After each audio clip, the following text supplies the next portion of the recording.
Live देखाएको छैन sir. ए भयो, गुड।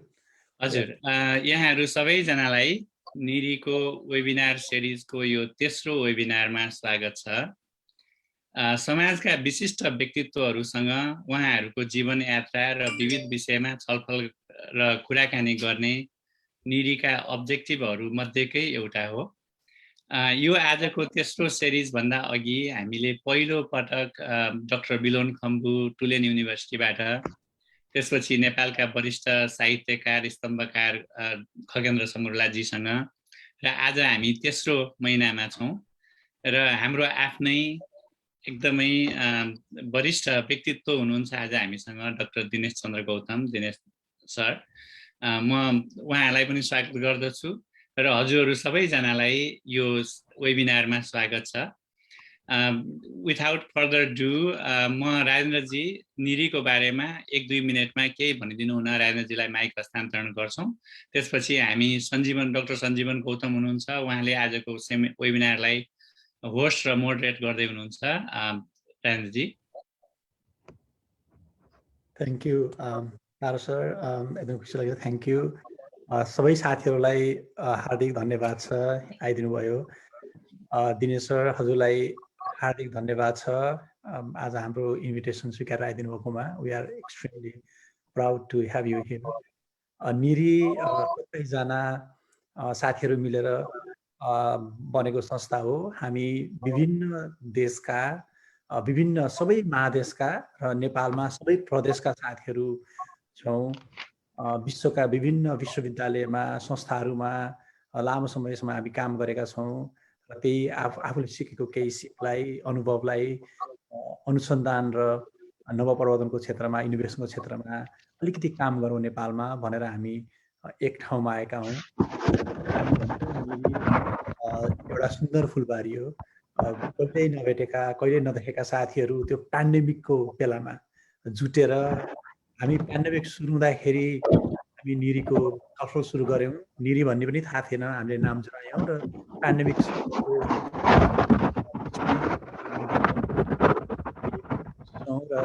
सबैजनासँग हामी सहयात्रा र सहकार्य गर्न चाहन्छौँ।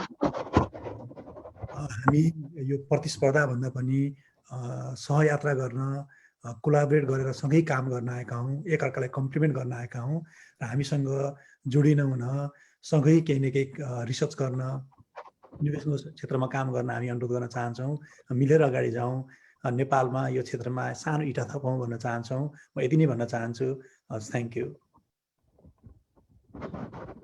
Sir. Back to Tara sir कि back to Sanjeevanji? Sanjeevanji, please go ahead. धन्यवाद सर राजेन्द्रजी।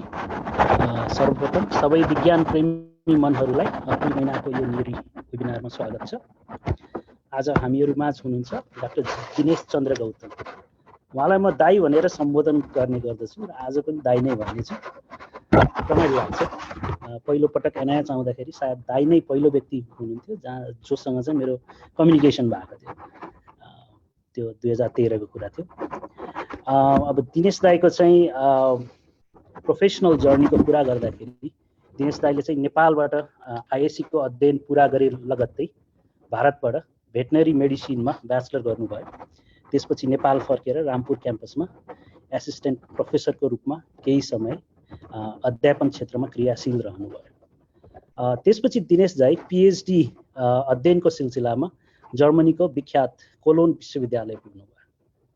यो कोलोन विश्वविद्यालय त्यो ठाउँ हो जहाँबाट चाहिँ यो नकआउट माउसहरू, कन्डिसनल माउसहरू डेभलप भएको पहिलो ठाउँ हो। त्यहाँ पिएचडी दौरान दाईले गर्नुभएको अनुसन्धान शोधपत्रहरू science, PNAS, journal of clinical investigation जस्ता हाई इम्प्याक्ट जर्नलहरूमा प्रकाशित भएका छन्।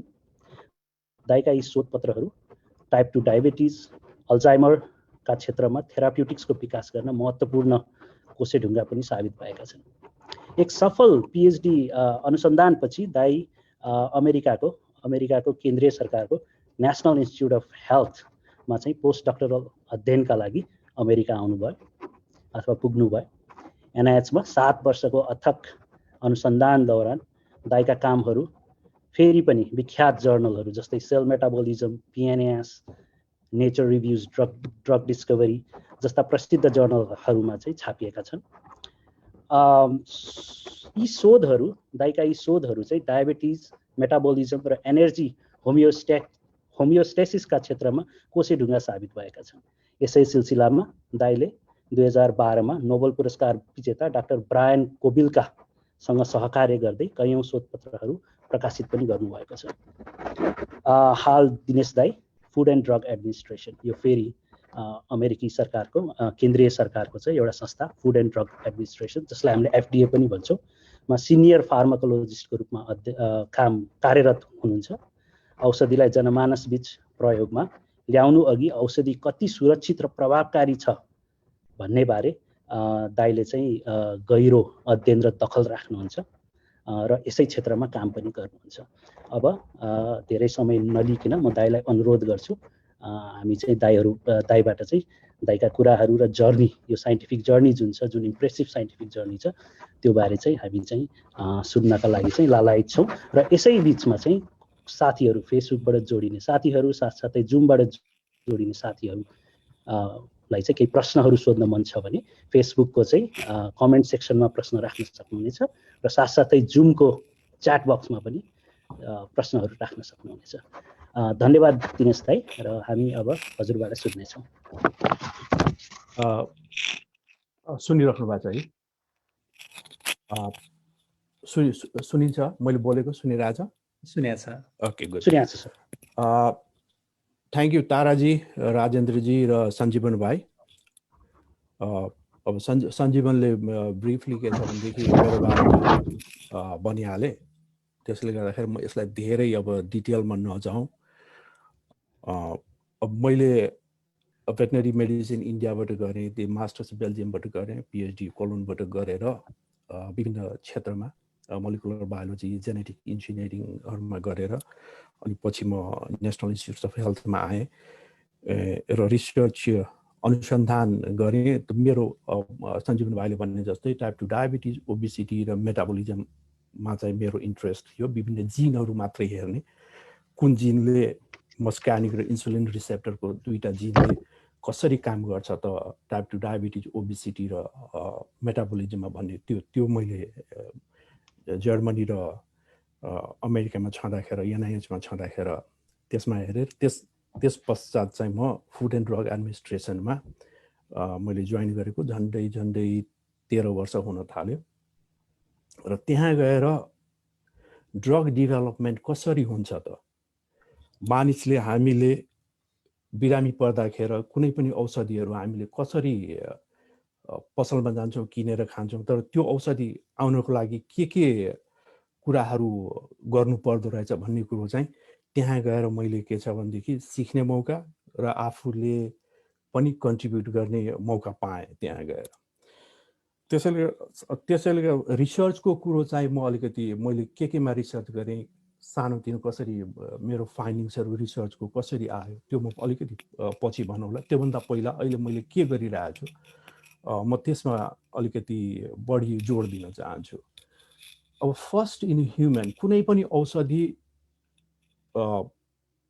मानिसले खानभन्दा अगाडि, जसलाई के भन्छ भने फर्स्ट इन ह्युमन मा युज हुनभन्दा अगाडि के गरिन्छ त त्यो औषधिलाई? सबभन्दा पहिला त के गरिन्छ भनेदेखि पहिला त क्यान्डिडेट औषधि खोज्नु पर्यो। त्यो कुन चाहिँ औषधि के को लागि हो? पेट दुख्ने, टाउको दुख्ने निको बनाउनको लागि हो कि पेट दुखेको निको बनाउनको लागि हो कि वा डायबिटिजको लागि हो कि अरूको लागि? सबभन्दा पहिला क्यान्डिडेट औषधिहरू खोज्नु पर्यो। त्यसको लागि के छ भनेदेखि विभिन्न अब तरिकाहरू छन् अब जुन कम्पनीहरूले युज गर्छन्, हाई थ्रुपुट स्क्रिनिङ गरेर वा के छ भनेदेखि अलरेडी अनगोइङ रिसर्चहरूबाट औषधि पत्ता लगाउँछन् र त्यो औषधि पत्ता लगाइसकेपछि अब के गर्ने त त्यसलाई? सबभन्दा पहिला त के छ भनेदेखि त्यो औषधिको मोड अफ एक्सन चाल पाउनु पर्यो। मोड अफ एक्सन भनेको के भनेदेखि अब यो औषधि त दियो, तर यो औषधिले कसरी काम गर्छ त? हामीले औषधि खाइसकेपछि त्यो औषधिले कहाँ गएर कसरी असर गर्छ त? कुन तरिकाले के छ भनेदेखि पेट दुख्ने निको हुन्छ वा टाउको दुख्ने निको हुन्छ? अब यिनीहरूलाई सबभन्दा पहिला यिनीहरूले के भन्छ भनेदेखि that is called primary pharmacology, अनि त्यसपछि म अलिकति पछि भन्छु सेकेन्डरी फार्माकोलोजी। त प्राइमरी फार्माकोलोजीमा के गर्छन् भनेदेखि औषधि लियो, अनि त्यो औषधिलाई सर मैले अलिकति इन्टरप्ट गरेँ, मलाई सरले कुरा गर्दै हुनुहुन्थ्यो, यो हेडफोनले त्यो अलिकति स्ट्याटिक दिएको छ सर, कि हेडफोन युज नगर्दाखेरि कस्तो हुन्छ होला, सरलाई असुविधा हुँदैन हुँदैन होला? त्यो यसले अलिकति स्ट्याटिक दियो सर, त्यो हजुरको कोडसँग छुँदाखेरि। हजुर राम्रो छ, एकदम राम्रो छ सर। हजुर सर, सरी है सर मैले इन्टरप्ट गरेँ। No problem. हजुर सर, हजुर। अब त्योभन्दा पहिला वास्तवमा मैले पनि एउटा कुरो के बिर्सेँ भनेदेखि अहिले तपाईँले सम्झाएपछि सम्पूर्ण साथीभाइहरू जो जहाँबाट जोइन गर्नुभएको छ सबैजनालाई गुड मर्निङ। अमेरिकाबाट जोइन गर्नेहरू साथीहरूलाई र नेपालतिरबाट जोइन गर्ने साथीहरू सबैलाई गुड इभिनिङ है। मैले वास्तवमा त्यो कुरो त्यो क्षमा चाहन्छु, त्यो मैले भन्न बिर्सेँ। अब फेरि म ठ्याक्क के छ भनेदेखि औषधिको कुरोमा जान्छु। अनि अब त्यो औषधिले कसरी काम गर्छ त भनेपछि पहिला त औषधि लियो, त्यो औषधिलाई सेल, जसलाई हामी के भन्छौँ भनेदेखि इनभिट्रो सिस्टम भन्छौँ, इनभिट्रो सिस्टममा त्यो औषधिलाई हालेर विभिन्न के छ भनेदेखि त्यसको मोड अफ एक्सन हेर्छ। विभिन्न के छ भने यहाँ औषधि राख्यो, त्यो औषधिलाई के छ भनेदेखि त्यसपछि त्यसले कसरी काम गर्छ त विभिन्न त्यो सेलमा गएर काम गर्छ कि त्यसको त्यो सेलको न्युक्लियसमा गएर काम गर्छ कि त्यसपछि त्यसले अरू कुन कुन सिस्टममा इम्प्याक्ट गर्छ, त्यो के छ भनेदेखि सबभन्दा पहिला प्राइमरी फार्माकोलोजी थाहा पाउनु पर्यो। त्यो मोड अफ एक्सन चाल पाइसकेपछि अब यसको इफिकेसी कसरी, कतिको इफेक्टिभ छ त यो औषधि भन्नको लागि विभिन्न एनिमल मोडल्सहरू एभाइलेबल छ, जेनेटिकली मोडिफाइड एनिमल्सहरू छ। त्यसपछि गएर के छ भनेदेखि आफैले पनि विभिन्न औषधिहरू दिएर एनिमल मोडलहरू के छ भनेदेखि बनाइन्छ र अनि त्यसपछि त्यो मोडलमा त्यो औषधि युज गरेर ल अब यो कतिको काम गर्यो त त्यसलाई के भन्छ भने सेकेन्डरी फार्माकोलोजी वा इफिकेसी। त्यो ड्रगको इफिकेसी त्यहाँ के छ भनेदेखि हेरिन्छ। त ड्रगको अब औषधिको इफिकेसी त्यति हेरिसकेपछि अब ल यति चाहिँ भयो, यति चाहिँ हामीले गऱ्यौँ, अब यसको चाहिँ के छ भनेदेखि सेफ्टी हेर्नु पर्यो। अब नि सेफ्टी हेर्दाखेरि केमा ख्याल गर्नुपर्छ भनेदेखि जस्तो सेन्ट्रल नर्भस सिस्टममा त्यो औषधिले कसरी काम गर्छ, इफेक्ट छ कि छैन, रेस्पिरेटरी सिस्टममा त्यसको इफेक्ट छ कि छैन, र त्यसपछि गएर के छ भनेदेखि कार्डियोभास्कुलर सिस्टममा त्यसको असर छ कि छैन। यो तीनवटा कुरोलाई के छ भनेदेखि ध्यानमा दिइन्छ सेफ्टी हेर्दाखेरि। अनि किन यो तीनवटा कुरोलाई किन मात्र सेफ्टीमा हेरिन्छ भन्दाखेरि तपाईहरुले सायद बुझ्नुभयो होला, मानिसको होस् वा कुनै पनि लिभिङ अर्गानिजम, स्पेशली के छ भनेदेखि पशुको होस्,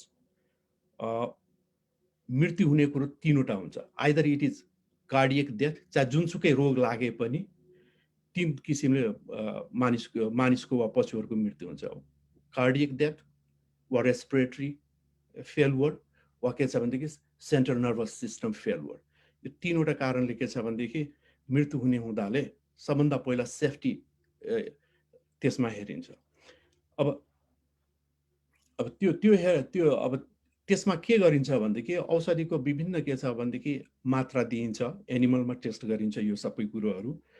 अब सर्टेन कुरो चाहिँ के छ भनेदेखि मुसामा वा ऱ्याटमा, र अर्को चाहिँ के छ भनेदेखि कुकुरमा युज गरिन्छ। अचेल त के छ भनेदेखि टेलिमेट्रिक सिस्टम भएकोले त्यो सबै इलेक्ट्रोनिक सिस्टम उसको एनिमलको बडीमा हुन्छ, सपोज कुकुरकोमा हुन्छ, र त्यसमा सबै रेकर्ड गरिन्छ, त्यसको हार्ट रेट, पल्स, ब्लड फ्लोदेखि लिएर एभ्रिथिङ, टेम्परेचर, अनिखेर त्यसपछि रेस्पिरेटरी प्यारामिटर्सहरू सबै चाहिँ हेरिन्छ।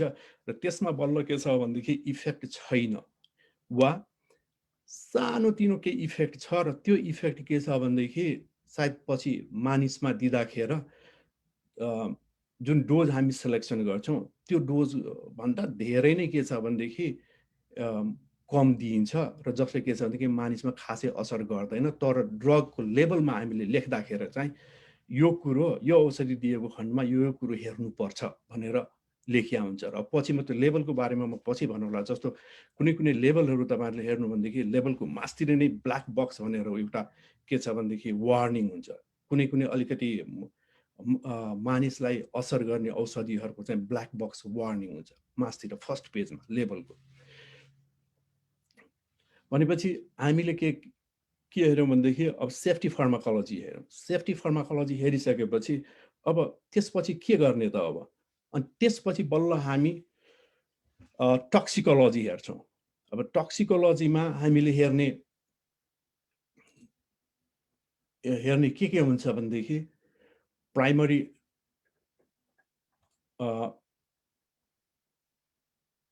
एकैछिन है त, टक्सिकोलोजीमा हामीले के हेर्छौँ भनेदेखि फर्स्ट सिङ्गल डोज टक्सिसिटी हेर्छौँ एनिमलमा। मोस्टली के छ भनेदेखि सिङ्गल डोज चाहिँ हामी ऱ्याटमा वा के छ भनेदेखि डगमा पनि कहिलेकाहीँ गरिन्छ। अनि सिङ्गल डोजमा चाहिँ विभिन्न के छ भनेदेखि डोजहरू दिइन्छ। अनिखेर कुन डोजसम्म त्यो एनिमलले टलरेट गर्न सक्छ त, वा त्यसका इफेक्टहरू के छन् त त्यसपछिको। अनिखेर सर्टेन एमाउन्ट भनौँ न, ल म्याक्सिमम एउटा औषधिको सिङ्गल डोज टक्सिसिटी गर्दाखेरि विभिन्न डोजहरू गर्दाखेरि लास्ट डोज चाहिँ हामीले के छ भनेदेखि 1000 मिलिग्राम पर केजी पर डे दियौँ र 1000 मिलिग्राम पर केजी पर डेमा चाहिँ एनिमलहरू के छ भनेदेखि 100वटा एनिमललाई दियौँ हामीले के छ भनेदेखि त्यसमध्ये 50वटा मऱ्यो भनेपछि 50% मोर्टालिटी भयो। त्यो मोर्टालिटी किन भयो भनेपछि अनि त्यसपछि त्यो चाहिँ के छ भनेदेखि सिङ्गल डोज टक्सिसिटीमा हामीले ड्रगको अलिकति मात्रा चाल पाइसकेपछि अनि त्यसपछि गएर हामी रिपिटेड डोज टक्सिसिटी गर्छौँ। अब रिपिटेड डोज टक्सिसिटीमा चाहिँ हामीले विभिन्न ड्युरेसन र स्पिसिस र कुन मात्रा कतिसम्म दिने भनेर त्यतिखेर गर्छौँ। अब औषधिको अर्को औषधिको के छ भनेदेखि कुनै पनि औषधि खाइसकेपछि त्यो औषधि इट्सेल्फ के छ भनेदेखि कहिलेकाहीँ ब्रेकडाउन हुन्छ र त्यसलाई के छ भनेदेखि औषधिको मेटाबोलाइट्सहरू भनिन्छ। अब त्यो मेटाबोलाइट्सले पनि कहिलेकाहीँ असर गरे हुन्छ मानिसलाई। त्यो मेटाबोलाइट्सको पनि टक्सिसिटी यदि धेरै नै एमाउन्टमा छ औषधिमा भनेदेखि त्यो हामी मेटाबोलाइटलाई पनि के छ भनेदेखि त्यसको टक्सिसिटीहरू हेर्नुपर्ने हुन्छ। अब रिपिटेड डोज टक्सिसिटी हामीले गर्दाखेरि अब कति गर्ने त, अब विभिन्न ड्युरेसनहरूको हुन्छ। अब सपोज भनौँ न, अब 2 हप्ताको लागि मानिसमा औषधि युज गर्ने भनेपछि हाम्रो के छ भनेदेखि फुड एन्ड ड्रग एडमिनिस्ट्रेसनको गाइडेन्समा के लेखिया छ भनेदेखि तपाईँले मानिसमा 2 हप्ताको लागि कुनै औषधि दिनुहुन्छ भनेदेखि सुरुमा जसलाई के छ भनेदेखि अब आइएनडी भन्छ होइन, इन्भेस्टिगेटर ड्रग डेभलपमेन्ट भनेर एउटा एप्लिकेसन दिया हुन्छ कम्पनीहरूले, औषधि उत्पादन गर्ने कम्पनीहरूले। र त्यसमा अब 2 हप्ताको लागि मानिसमा औषधि टेस्ट गर्नु पर्यो भनेपछि सबभन्दा पहिला उनीहरूले के छ भनेदेखि 2 हप्ता रोडेन्टमा र 2 हप्ता नन रोडेन्टमा उनीहरूले त्यो औषधिलाई टेस्ट गर्नुपर्ने हुन्छ मिनिमम पनि। अनिखेर त्यसमा भएका के छ भनेदेखि विभिन्न असरहरू जुन छन् त्यो असरहरू के छ भने अध्ययन गरिन्छ र पर्टिकुलरली त्यो 2 हप्ता रोडेन्ट र नन रोडेन्टमा गरिसकेपछि अब कुन चाहिँ औषधिको मात्रा चाहिँ नोएल डोज हो, नो अब्जर्भ इफेक्ट लेभल भनिन्छ। अब भनौँ न 10 मिलिग्राम पर केजी पर डे एउटा एनिमललाई रिपिटेड डोज टक्सिसिटी अध्ययन गर्दाखेरि अब 0 मिलिग्राम दियो, त्यसपछि 5 मिलिग्राम दियो, त्यसपछि भनौँ 15 मिलिग्राम दियो, अनिखेर 30 मिलिग्राम्स पर केजी पर डे दियो र 15 मिलिग्राम्स पर केजी पर डे चाहिँ के छ भनेदेखि नोएल डोज हो, त्यसको कुनै पनि असर छैन भनेपछि अब मान्छेमा कति दिने त त्यो औषधि 2 हप्ताको लागि। अब मानिसमा म्याक्सिमम के छ भनेदेखि 10 फोल्ड नर्मली रोडेन्टबाट हामी चाहिँ त्यो आइबल, यो त्यो साधारण अहिले तपाईँहरूलाई भन्दाखेरि मैले अब कम्प्लिकेटेड वेमा नभनेर साधारण के छ भनेदेखि भन्दाखेरि रोडेन्टमा नोएल डोज को 10-fold कम मानिसमा र नन रोडेन्ट प्रायः जसो नन रोडेन्टमा चाहिँ स्टडी गरिन्छ, कुकुरहरूमा युज गरिन्छ, अनि कुकुरको चाहिँ कम्तीमा 5-fold। अब त्यसका अरूहरू पनि छन् होइन, त्यो के अरे एयुसी भनिन्छ होइन, एक्सपोजर्स। औषधि खाइसकेपछि ब्लडमा जान्छ, ब्लडमा गइसकेपछि त्यसको लेभल कति छ त हाम्रो उसमा भनेर। अब त्योभन्दा पहिला अहिले एक्सपोजर मैले तपाईँहरूलाई भन्दाखेरि अर्को स्टडी के गरिन्छ भनेदेखि यसमा फार्माको किनेटिक्सहरू, त्यसको के छ भनेदेखि मेटाबोलिजम कसरी हुन्छ, अब एक्सक्रिसन कसरी हुन्छ, एडिएम के भनेर भन्छ होइन, एब्जर्प्सन, डिस्ट्रिब्युसन, एक्सक्रिसन र मेटाबोलिजम, यो 4वटा।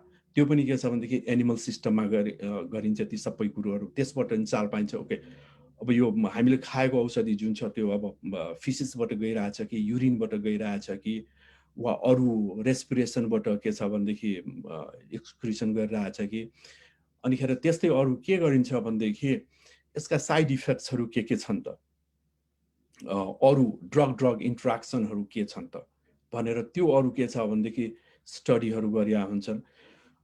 अनि सबभन्दा बढी अब म्याक्सिमम ड्युरेसनको लागि टक्सिसिटी, अब मानिसलाई भनौँ के छ भनेदेखि तपाईँले अब ब्लड प्रेसरको औषधि जिन्दगीभरि खानु पर्यो, वा अरू कुनै यस्तो औषधि छ लामो समयसम्म खानु पर्यो, तपाईँ 2 महिना खानु पर्यो, 4 महिना खानु पर्यो, त्यस्तोमा के गर्ने त भन्दाखेरि त्यस्तोमा चाहिँ प्रायः जसो के गरिन्छ भनेदेखि नन रोडेन्टमा एटलिस्ट पहिला चाहिँ 9 महिना थियो, अहिले बिचमा यो झन्डै 7-8 वर्षदेखि चाहिँ अलिकति कम गर्यो। नन रोडेन्टमा चाहिँ 6 महिना रिपिटेड डोज टक्सिसिटी स्टडी गरिन्छ र त्यसपछि गएर 9 महिना चाहिँ नन रोडेन्टमा गरिन्छ। अब यो भयो टक्सिसिटीको यो एउटा एस्पेक्ट। अब त्यसपछि अर्को चाहिँ के गर्छन् त भन्दाखेरि जेनोटक्सिसिटी भनेपछि त्यो औषधिले तपाईलाई क्यान्सर हुन्छ कि हुँदैन, यदि हुन्छ भनेदेखि कुन डोजमा हुन्छ, अनिखेर कतिसम्मको डोज दिएको खण्डमा क्यान्सर हुँदैन त भनेर जेनोटक्सिसिटी स्टडी गरिन्छ। त्यो विभिन्न 3-4 थरीको हिसाबको स्टडी गरिन्छ। त्यो 3-4वटा थरीको स्टडी गरिसकेपछि त्यसलाई अनिखेर हामीले के छ भने कम्बाइन्डली हेर्छौँ के कसरी भइरहेछ त, त्यसमा कुनै चेन्ज छ कि छैन। चेन्ज छ भनेदेखि यो औषधिलाई यो ड्युरेसनदेखि लामो खान दिन हुँदैन, वा के छ भने यो कुरोहरू टेस्ट गर्नुपर्ने हुन्छ भनेर हामी त्यहाँ भन्छौँ। अनि अब अर्को कुरो के रह्यो भनेदेखि अब रिप्रोडक्टिभ एन्ड टक्सिकोलोजी भनौँ, रिप्रोटक्स स्टडी भनिन्छ। अब रिप्रोटक्समा चाहिँ के गरिन्छ भनेदेखि अब भनौँ के अरे चाइल्ड बियरिङ मानिसहरूलाई दिनु पर्यो, अब गर्भवती महिलाहरूलाई पनि औषधि दिइन्छ भनेपछि गर्भवती महिलामा यो औषधिको के असर हुन्छ त त्यो हेर्नको लागि चाहिँ औषधि दियो। अनिखेर हामीले चाहिँ त्यो प्रायः जसो 2टा स्पिसिसमा हेर्छौँ, एउटा त के छ भनेदेखि ऱ्याटमा हेर्छौँ र अर्को चाहिँ के छ भनेदेखि ऱ्याबिटमा हेर्छौँ। अब ऱ्याटमा हामीले के गर्ने भनेदेखि प्रेग्नेन्ट ऱ्याटलाई औषधि दियो, अनिखेर त्यसपछि 21 डेज हुन्छ उनीहरूको ड्युरेसन जेस्टेसन, अनि बिचमा के छ भनेदेखि 21 डेजमा चाहिँ अनिखेर सबैलाई के छ भने युथनाइज गरेर अनिखेर त्यसपछि बच्चा कतिवटा छ त्यो बच्चाहरूको त्यो पप्सहरूको के इफेक्ट भइरहेछ त पप्सको, त्यो पप्समा कुनै वेट चेन्ज भएको छ कि छैन, कुनै लिम्बको असर भएको छ कि छैन, त्यो पप्सलाई फेरि के छ भनेदेखि हामी काटेर हिस्टोप्याथोलोजिकल स्टडी गरिन्छ र त्यसपछि त्यो चाहिँ के छ भने सेगमेन्ट 1 भन्छ त्यसलाई, त्यो बच्चामा असर हुने। अनि त्यो सेगमेन्ट 1मा चाहिँ असर भएको कुरोलाई कसरी के छ भनेदेखि ह्युमनमा हामीले त्यसलाई के छ भनेदेखि इन्टरप्रेट गर्ने, यो एउटा त्यो भयो। त्यसपछि गएर अर्को चाहिँ के छ भनेदेखि ल अब यो फर्स्ट जेनेरेसनमा त केही पनि असर भएन यसको, तर अब सेकेन्ड जेनेरेसनमा त के हुन्छ त भन्दाखेरि त्यो जन्मेको अर्को चाहिँ त्यो जन्मेको बच्चालाई चाहिँ फेरि के छ भनेदेखि ठुलो बनाएर ब्रिड गर्ने, एउटा त त्यो भयो। अर्को कुरो के छ भनेदेखि प्रेग्नेन्ट प्रेग्नेन्ट ऱ्याटलाई र त्यसपछि गएर के छ भनेदेखि प्रेग्नेन्ट हुनभन्दा अगाडि ऱ्याटलाई र त्यसपछि मेल र फिमेल दुईटैलाई के छ भनेदेखि औषधि दिएर अनिखेर तिनीहरूलाई ब्रिड गरेपछि जन्मेको जुन बच्चा हुन्छ त्यो बच्चाहरूलाई के छ भनेदेखि फेरि हेरिसकेपछि फर्स्ट जेनेरेसनमा के असर देखियो त त्यो बच्चाहरूको, त्यसपछि गएर त्यो सेकेन्ड जेनेरेसनमा अनि फेरि त्यो बच्चाहरूलाई ब्रिड गरेर अनि फेरि सेकेन्ड जेनेरेसनमा के असर भइरहेछ त, कुनै इम्प्याक्ट छ कि छैन, त्यो हेरिन्छ। अब एउटा पार्ट त्यो भयो रिप्रोटक्सिस स्टडी। अनिखेर अब सबभन्दा लामो असर चाहिँ कार्सिनोजेनिसिटी हेरिन्छ। त कार्सिनोजेनिसिटीमा चाहिँ के गरिन्छ भनेदेखि अब मेडिसिन ए औषधि ए चाहिँ के छ भनेदेखि भयो।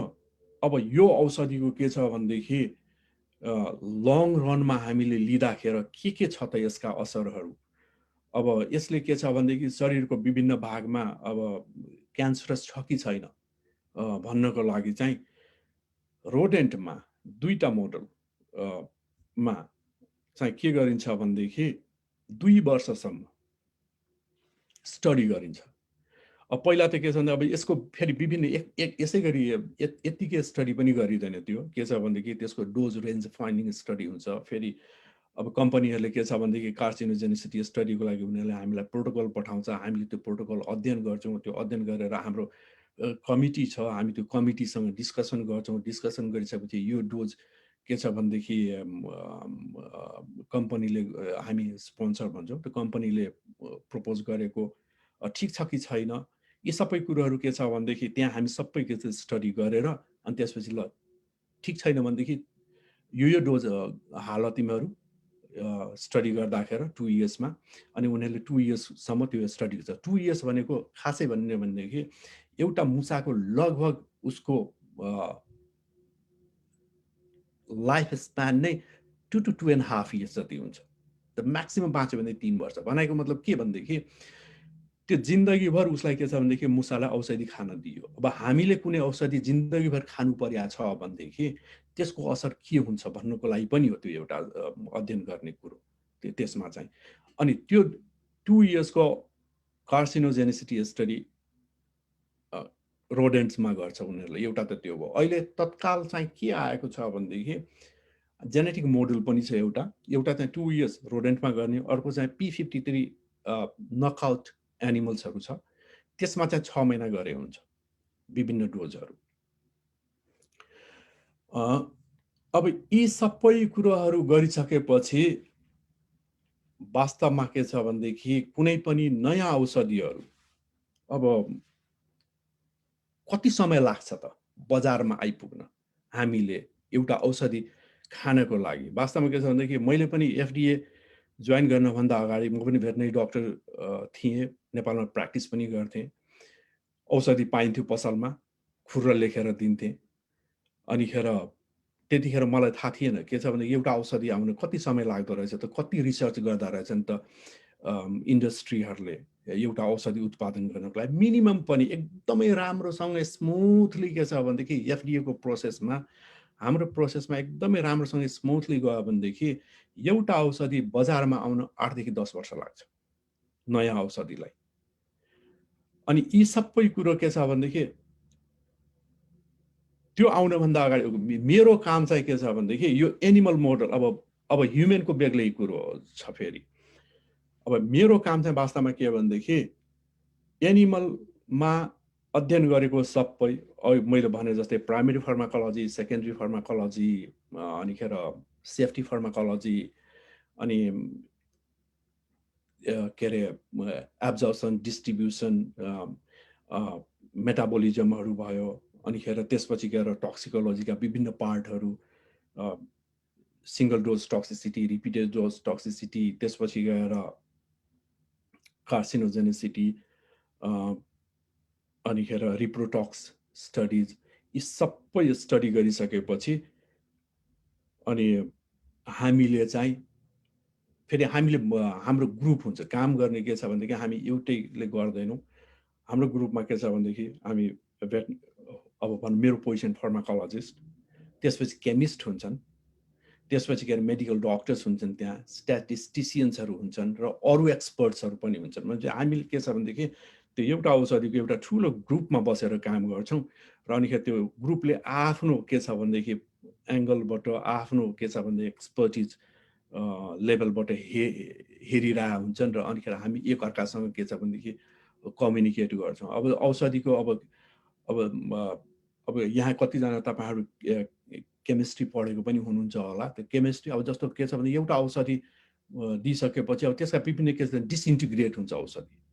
त्यो डिसइन्टिग्रेट भएपछि मेटाबोलाइट्सहरू निस्किन्छ। त्यो मेटाबोलाइट्सको फेरि अर्कै स्टडीहरू गर्नुपर्ने हुन्छ। यी सबै कुरोहरू त्यसको इफेक्ट छ कि छैन, मेन औषधिको इफेक्ट भन्दा मेटाबोलाइट्सको बढी छ कि, त्यो मेटाबोलाइट्सले गरेर कार्सिनोजेनेसिटी भइरहेछ कि होइन, यी सबै कुरोहरू छ त्यो औषधिको क्षेत्रमा हेर्ने हो भनेदेखि। अनि अब अर्को कुरो के रह्यो भनेदेखि अब मैले भनेको अहिले तपाईँहरूलाई जुन जति कुरो भने यो चाहिँ के छ भनेदेखि 18 वर्षभन्दा माथितिरको उमेरको मानिसको लागि औषधि कसरी आउँछ त। अब 18 वर्षभन्दा मुनिका बच्चाहरूको लागि कसरी आउँछ भन्दाखेरि त्यसको लागि के छ भनेदेखि फेरि जुभेनाइल टक्सिकोलोजी स्टडीहरू गरिन्छ। त जुभेनाइल एनिमल टक्सिकोलोजी स्टडीहरू के छ भनेदेखि विभिन्न एनिमलको विभिन्न के छ भनेदेखि उमेर ह्युमनसँग कोरिलेट गरि आउँछ। भनौँ न मुसा के छ भनेदेखि 2 हप्ताको मुसा छ भनेदेखि मानिसको उमेरसँग कति मिल्छ त, त्यसको 100% त मिल्दैन, तर के छ भनेदेखि सर्टेन टाइम मिल्छ। अनि दुईटा स्पेसिसमा हामीले किन गर्न खोज्छौँ भनेदेखि एउटा स्पेसिसले ऱ्याटमा मात्रै रोडेन्टमा मात्रै गर्यो भनेदेखि लगभग त्यसले 46-48% जति के छ भनेदेखि आई थिङ्क एक्ज्याक्टली डेट यसमा चाहिँ आई थिङ्क इट इज कति भनेदेखि 66 हो क्या है, 65-64 यस्तै कति हो होइन रोडेन्टमा गऱ्यो भनेदेखि। त्यसपछि नन रोडेन्टमा गऱ्यो भने 71, अनि दुईटैलाई कम्बाइन गर्यो भने I think it is more than के छ भनेदेखि 78% जति दिन्छ मान्छेसँग मिल्ने। 100% त पक्कै पनि हुँदैन, किनभनेदेखि रोडेन्ट भनेको एउटा अब के नन रोडेन्ट भनेको अर्को भयो, त्यो ह्युमनसँग। तर के छ भनेदेखि उनीहरूको साइड इफेक्टहरू सबै के छ भनेदेखि दिइसकेपछि अनि फर्स्ट इन ह्युमनमा सेफली विभिन्न के छ भनेदेखि डोजहरू युज गरिन्छ, सिङ्गल डोज। त्यसपछि के छ भनेदेखि ह्युमनमा मल्टिपल डोज, जुन हामी के छ भनेदेखि फेज 1 क्लिनिकल ट्रायल। सो मेरो काम चाहिँ वास्तवमा के छ भनेदेखि फेज 1 क्लिनिकल ट्रायलमा जानभन्दा अगाडि मैले त्यो औषधिलाई के हेर्नुपर्छ, त्यसको सेफ्टीहरू के छ, ती सबै कुरो हेरेर अनि बल्ल के छ भनेदेखि हामीले ओके यो डोज चाहिँ के छ भनेदेखि चाहिँ फेज 1 क्लिनिकल ट्रायलमा जानलाई ठिक छ भनेर हामी भन्छौँ। एफडिएको वास्तवमा के छ भनेदेखि ओभरअल यति नै हो अहिले मैले गर्ने र भन्ने। अब तपाईँहरूले बिचमा के छ भनेदेखि क्वेसन्सहरू केही सोध्नुहुन्छ भनेदेखि I am happy to answer all those things. अहिले क्वेसन अनि ताराजी अहिले क्वेसन गर्ने कि के छ भनेदेखि म रिसर्चको कुरो गरिसकेपछि अनि त्यसपछि सर अब हामी सञ्जीवनजीकोमा जान्छु। हामी अलिकति सरको जीवन यात्रा हजुरको करियरको भन्नाले नेपालबाट सुरु भएदेखि अलिकति 5 मिनटलाई सुनौँ, अनि त्यसपछि हामी धेरै आदरणीय व्यक्तित्वहरू हुनुहुन्छ आज हामीसँग जुम मिटिङमा। मैले हाम्रो एकदमै आदरणीय मङ्गला मानन्दर म्याडम देखिराखेको छु, उहाँहरूबाट प्रश्नहरू लिउँला। अहिले सरको बारेमा अलिकति नेपालबाट अमेरिकासम्मको जर्नी थोरै सुनौँ, त्यसपछि सञ्जीवनजी अनि यु टेक ओभर है। हस् सर। वास्तवमा के छ भनेदेखि म जनकपुर धनुषामा जन्मेँ, जनकपुरमा। त्यसपछि गएर मैले स्कुलहरू आधा मैले गाउँमा पढेँ, अनिखेर आधा जति मैले जनकपुरमा पढेँ। त्यसपछि म आइएससी त्यहाँ सकाएपछि म बिचमा वास्तवमा आइएससी सकाउनुभन्दा अगाडि एसएलसी पास गरेपछि हाम्रो पालामा नेपालमा मेडिकल कलेज थिएन। म महाराजगञ्जमा चाहिँ हेल्थ असिस्टेन्ट पनि पढ्न आएको थिएँ। अनि 36 सालको बेला थियो क्या र हडतालहरू के भयो, त्यसपछि मैले त्यो छोडेर अनिखेर राम्रो स्कलरसिप पनि पाएको थिएँ वास्तवमा त्यतिखेर मैले। त्यतिखेर 36 सालमा 250 रुपियाँ पाइन्थ्यो महिनाको, नट ब्याड, त्यो धेरै नै राम्रो पैसा थियो त्यतिखेर। तर जे होस् के छ भनेदेखि म त्यहाँबाट छोडेर फेरि जनकपुर आएर आइएससी गरेँ। आइएससी पछि म इन्डिया गएँ पढ्नलाई, भेटनरी मेडिसिन पढेँ। अनि म त्यहाँबाट फर्केर आएँ। फर्केर आइसकेपछि सबभन्दा पहिला केही महिना मैले दुग्ध विकास संस्थानमा काम गरेँ। त्यसपछि गएर मैले चाहिँ पशु सेवा विभागमा, भेटनरी डक्टर भएकोले आफ्नै उसमा जानुपर्छ होला भनेर पशु सेवा विभागमा काम गरेँ 13 महिना। म सुर्खेत को क्षेत्रीय कार्यालयमा बसेँ। त्यतिखेर मैले चाहिँ मध्यपश्चिम नेपाल घुम्ने अवसर पाएँ। त्यो बेलामा डोल्पातिर, जुम्लातिर, कालीकोटतिर, त्यतातिर घुम्ने मौका पाएँ। त्यसपछि सम्भव मलाई अलिकति मन परेन र अरू कारणले गरेर म चाहिँ अध्ययन पेसामा लाग्छु भनेर म चाहिँ कृषि तथा पशु विज्ञान अध्ययन संस्थानमा चाहिँ जोइन गरेँ मैले 89 मा। र वास्तवमा त्यहाँ जोइन गर्ने कारण अर्को के थियो भनेदेखि मेरो श्रीमती पनि एग्री इन्जिनियर भएकोले हामी दुईजना त्यही एकै ठाउँमा पढाउने पेसामा लाग्यौँ। अनि हामी रामपुर क्याम्पसमा चाहिँ मैले मेरो अध्ययन विधाहरू यताउति सबै गरेर झन्डै 13 वर्ष जति मैले त्यहाँ बिताएँ। अनि 94 मा चाहिँ म बेल्जियम आएँ। बेल्जियममा चाहिँ फ्री युनिभर्सिटी ब्रसल्समा मैले मास्टर्स गरेँ मोलिकुलर बायोलोजीमा। त्यतिखेर मैले रिसर्च चाहिँ लेसमानियामा गरेँ। लेसमानिया जुन नेपाल र इन्डियाको बोर्डरतिर प्रायः जस्तो के छ भने कालाजर हुन्छ र साउथ अमेरिकातिर चाहिँ क्युटेनियस लेसमेनियोसिस बढी छ। अनि त्यसमै मैले अलिक एउटा सानो थिसिस लेखेँ। एउटा पब्लिकेसन पनि पछि मैले छोडेपछि भयो त्यसमा। अनि फेरि म 96 मा नेपाल फर्केँ। फेरि अध्ययन पेसामा लागेँ। अनि त्यही दौरानमा बिचमा चाहिँ मैले लुम्ले एग्रिकल्चर रिसर्च सेन्टरमा झन्डै 1 वर्ष जति काम गर्ने मौका पाएँ पोखरामा। अनि लुम्ले एग्रिकल्चर रिसर्च सेन्टरमा काम गर्दाखेरि चाहिँ वास्तवमा के छ भनेदेखि पढाइ पेसामा, अध्ययन पेसामा चाहिँ मैले अब भनौँ न एक्लै पढाउनु पर्थ्यो सबैलाई। त्यो आफ्नो इन्डिभिजुअल वर्क जस्तो हुन्थ्यो। तर लुम्लेमा गइसकेपछि हामीले ग्रुप वर्क गऱ्यौँ। त्यहाँ हामी के छ भने एग्रिकल्चरिस्ट, हर्टिकल्चरिस्ट, प्लान्ट प्याथोलोजिस्ट, हामी भेटनरियन्सहरू सबै मिलेर काम गर्दाखेरि गाउँमा गएर के छ भनेदेखि किसानहरूसँग काम गर्दाखेरि के गर्ने त, उनीहरूलाई त के छ भने किसानहरूको 2-4वटा वस्तुभाउ पनि हुन्छ। त्यसपछि गएर के छ भनेदेखि अलिकति बारी हुन्छ, अलिकति खेत पनि हुन्छ। अनि उनीहरूलाई हामीले त्यो प्याकेज लगेर दिन्थ्यौँ। तपाईहरुलाई के चाहिन्छ भनेर हामी त्यहाँ अर्को साथीहरू हुनुहुन्थ्यो। उहाँहरूले चाहिँ ऱ्यापिड रुरल एप्रेजलबाट उहाँहरूको प्रब्लमहरू आइडेन्टिफाई गरेर अनि त्यसपछि हामीले के गर्न सकिन्छ त भनेर गर्थ्यौँ। अनि मैले चाहिँ वास्तवमा के गरेँ भने द्याट इज भेरी इन्ट्रेस्टिङ। मैले चाहिँ के गरेँ भनेदेखि त्यहाँ अहिले वास्तवमा तपाईँहरू यहाँ भइरहेको बेलामा चाहिँ भन्न पनि मन लाग्यो मलाई त्यो। अब पहाडमा गयो, किसानहरूको के छ भनेदेखि कसैले भैँसी पाल्या छ, कसैले गाई पाल्या छ, सबै थारो छ।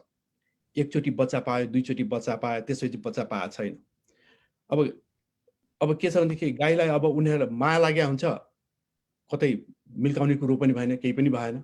अनि यत्तिकै के छ भनेदेखि किसानहरूले आफ्नो भनौँ न घाँस खुवाउनु पर्यो, पानी खुवाउनु पर्यो, यतिकै के छ भने उनीहरूको टाइम गइरहेछ त्यसमा।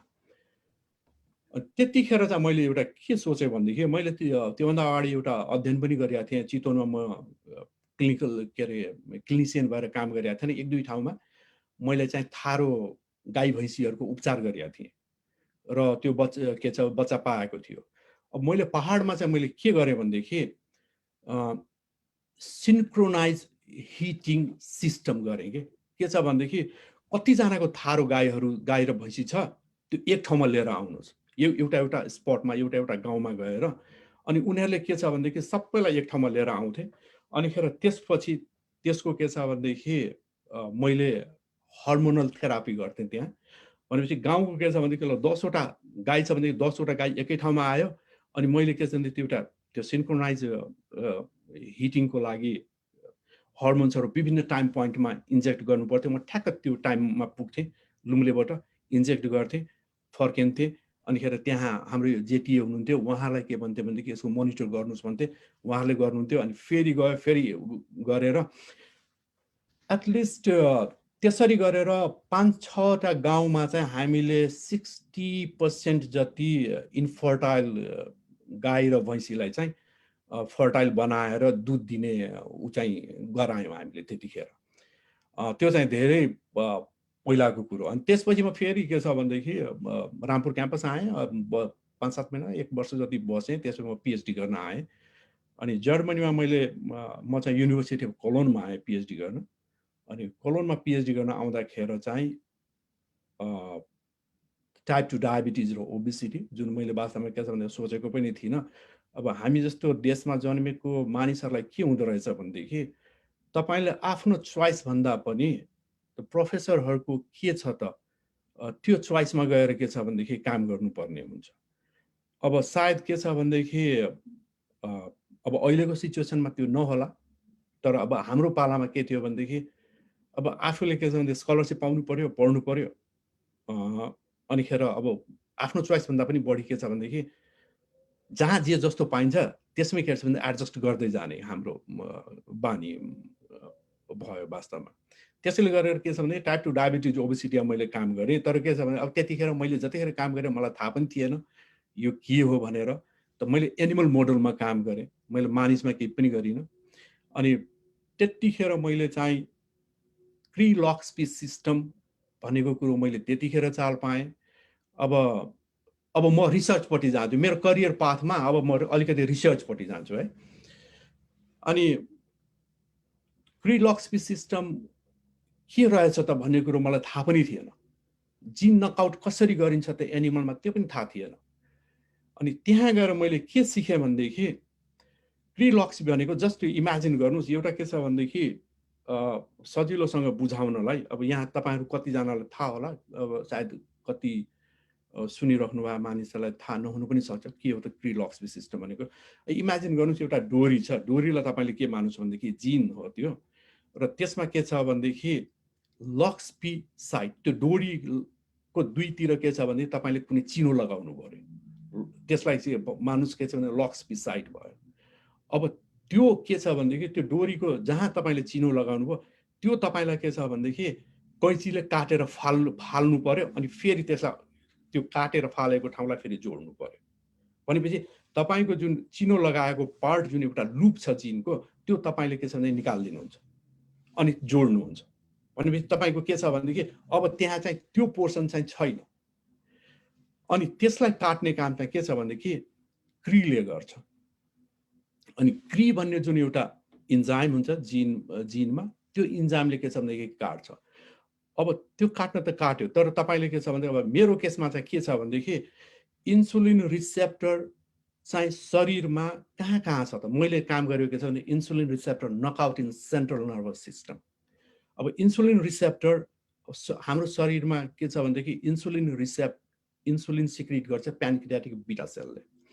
प्यानक्रियाजले अमाइलेज पनि रिलिज गर्छ, त्यो चाहिँ के छ भनेदेखि अर्को पोर्सनले, र बिटा सेलले के छ भनेदेखि इन्सुलिन रिलिज गर्छ।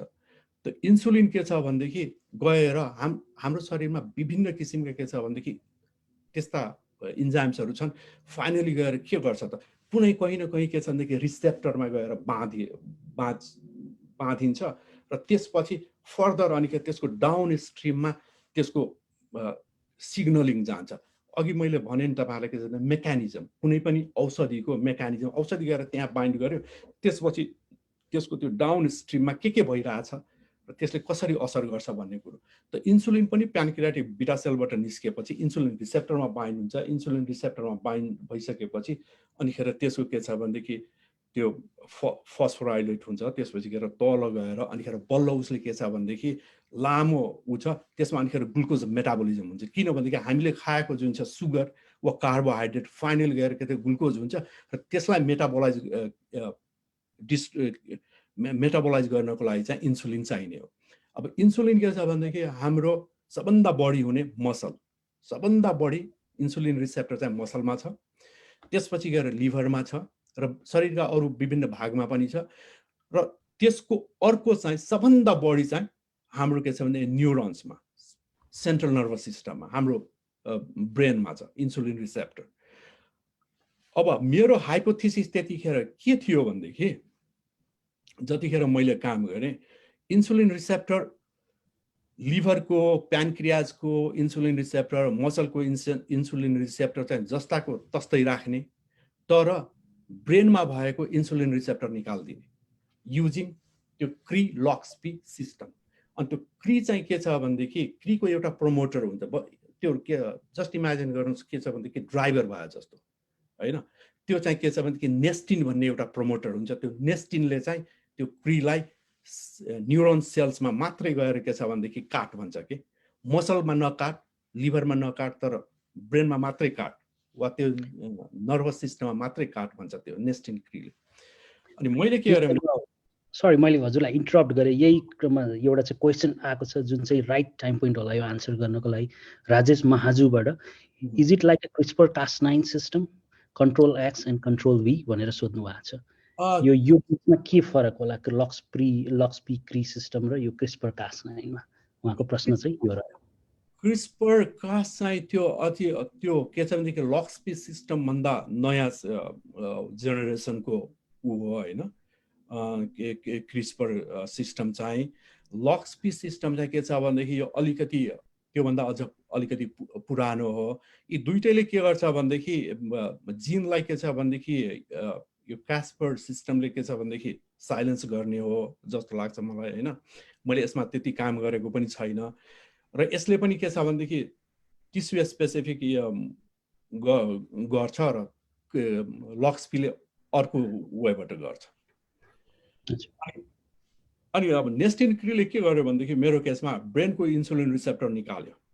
अनि हाइपोथेसिस के थियो भनेदेखि हाम्रो ब्रेन भनेको त के छ लर्निङ र मेमोरीको लागि हो र थुप्रो पब्लिकेसन्सहरू छ। इन्सुलिन रिसेप्टर हाम्रो मानिसको दिमागमा भएको इन्सुलिन रिसेप्टर विभिन्न अरू चिजमध्ये इन्सुलिन रिसेप्टरले पनि लर्निङ र मेमोरीलाई चाहिँ काम गर्छ भनेर। अनि मेरो हाइपोथेसिस के थियो भनेदेखि इन्सुलिन रिसेप्टर ब्रेनबाट निकालिदियो त्यो मुसाको ब्रेनबाट निकालेपछि चाहिँ यसको लर्निङ र मेमोरीमा इम्प्याक्ट पर्छ। So that was my hypothesis मेरो पिएचडी को। अब मैले नकआउट मुसा बनाएँ त्यो ब्रेनबाट इन्सुलिन रिसेप्टर निकालियो सबै टेस्ट गरेँ छैन इन्सुलिन रिसेप्टर त्यसको ब्रेनमा छँदै छैन। अब त्यसलाई मैले के छ भनेदेखि लर्निङ र मेमोरीमा हेरेँ वाटर मेज टेस्ट त्यसपछि गएर लाइट एन्ड डार्क टेस्ट थुप्रो टेस्टहरू छ मुसाको। त्यो सबै के छ भनेदेखि टेस्ट गर्दाखेरि अब फेरि त्यो मुसालाई टेस्ट गर्ने पनि बडो के छ भनेदेखि इट इज भेरी इम्पोर्टेन्ट। एकदमै चलाक हुन्छ मुसाहरू। र अर्को कुरो के छ भनेदेखि तपाईँले आज जुन कन्डिसनमा टेस्ट गर्नुभयो भोलि पनि लगभग त्यही टाइम हुनुपर्छ त्यस्तै कन्डिसन हुनुपर्छ। त्यो कोठामा तपाईँले एउटा कालो लुगा या कुनै कुरो कतै झुन्डिरहेछ भनेदेखि त्यो झुन्डेको कुरो त्यही हुनुपर्छ। नभएदेखि के छ भनेदेखि त्यो मुसाले के भन्ठान्छ भनेदेखि यो त्यो घर होइन यो अर्कै घर हो वा के त्यस्तो उनीहरूको त्यस्तो हुन्छ भनेपछि कुनै पनि अरू इम्प्याक्ट बाहिरतिरको आउटसाइड स्टिमुलसले इम्प्याक्ट गर्न दिनु भएन त्यसलाई। लर्निङ र मेमोरी टेस्ट गरेँ अरू टेस्टहरू गरेँ धेरै टेस्टहरू गरिसकेपछि यसो हेऱ्यो केहीमा पनि फरक छैन। इक्वली गुड त्यो वाइल्ड टाइप एनिमल जस्तै के छ भने मेरो कन्ट्रोल मुसा जस्तै के छ भनेदेखि त्यसले बिहेभ गरिरहेछ सबै कुरो ठिक छ। अनि फाइनली अब मुसाहरूलाई ब्रिड गर्नु पर्यो बच्चा निकाल्नु पर्यो विभिन्न टेस्ट गर्दाखेरि। अनि अब मलाई चाहिँ वास्तवमा के छ भनेदेखि अब भेटनरी ब्याकग्राउन्ड जुन मेरो थियो त्यतिखेर चाहिँ एउटा इन्स्टिङ्क्ट जुन छ। अब मुसाहरूको के हुन्छ भनेदेखि बच्चा पाउँदाखेरि सर्टेन अब तपाईँहरू मध्ये कतिजनाले काम गर्नुभएको छ मुसामा सर्टेन मुसाहरूको के छ भनेदेखि मदरिङ एबिलिटी त्यति राम्रो हुँदैन। कसैले के छ भनेदेखि बच्चा पायो भनेदेखि आफ्नो एक दुईवटा बच्चा खाइदिन्छ मारिदिन्छ। अनि मैले त्यो पनि हेरेँ यसो विचार गरेँ के छ भनेदेखि वाइल्ड टाइपमा चाहिँ एक्ज्याक्टली के छ भनेदेखि त्यो मेन्डेलियन रेसियोमा के छ भनेदेखि मेल फिमेलहरू आइरहेछ जन्मिरहेछ। तर मेरो नकआउट एनिमल्सहरूमा चाहिँ त्यो मेन्डेलियन रुल्स फलो भइरहेको छैन।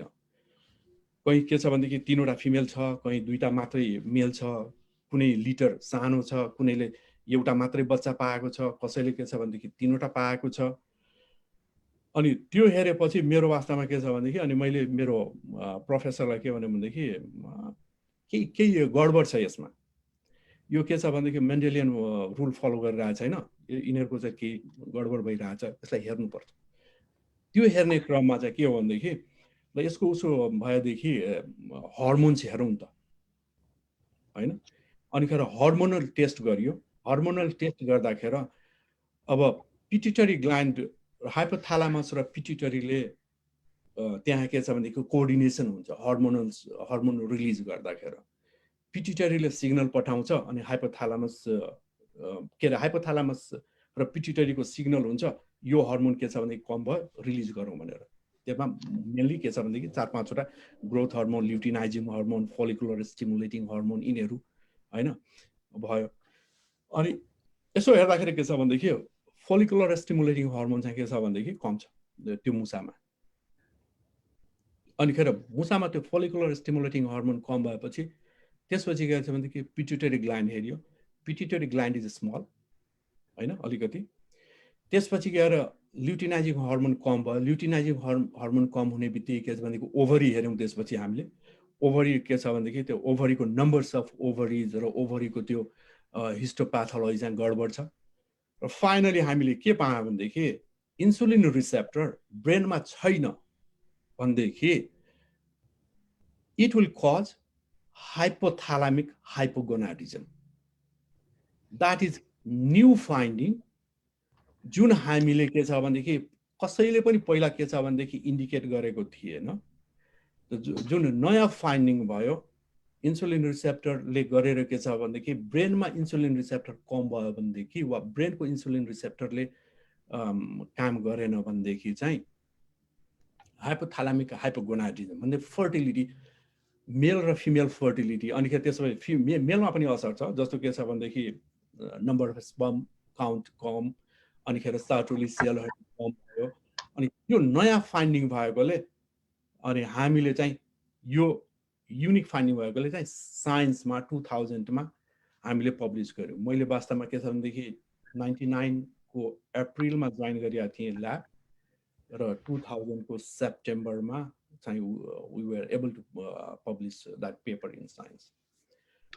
दाइको धेरै इन्स्पायरिङ स्टोरी छ, त्यो हामी सुन्दै रहौँला। त्यही बिच चाहिँ त्यही क्रममा एउटा प्रश्न पनि लिइहालौँ दाइ।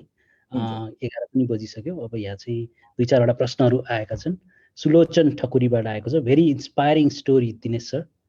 What would be a secret piece of advice to the future generation of scientists who are willing to follow a successful research career path like yourself? पहिलो कुरो त एउटा कुरो त के छ भनेदेखि अलिकति मलाई के लाग्छ भनेदेखि मैले अघि पहिला नै भने के छ हाम्रो पारा भनौँ न अहिले पनि त्यही नै होला। मतलब अब एउटा त म लक्की पनि भएँ भन्छु होइन, जुन प्रोजेक्टमा मैले काम गरेँ आई वाज रियली लक्की। र मुख्य कुरो चाहिँ अर्को के भनेदेखि रिसर्च गर्ने भनेपछि especially when you are working in the lab, I spend animal house र मलाई लाग्छ ल्याब वर्क गरेर विक डेज विकेन्ड सबै गरेर अब टाइमले पनि हुँदैन वास्तवमा। के छ भने कसैले 18 घन्टा, हुन त मैले निकै टाइम दिएँ होइन। त्यसमा म लगभग दिनको त्यतिखेर अन एन एभरेजमा भन्ने भनेदेखि 16 घन्टा जति काम गर्थेँ होला मुसालाई हेर्ने।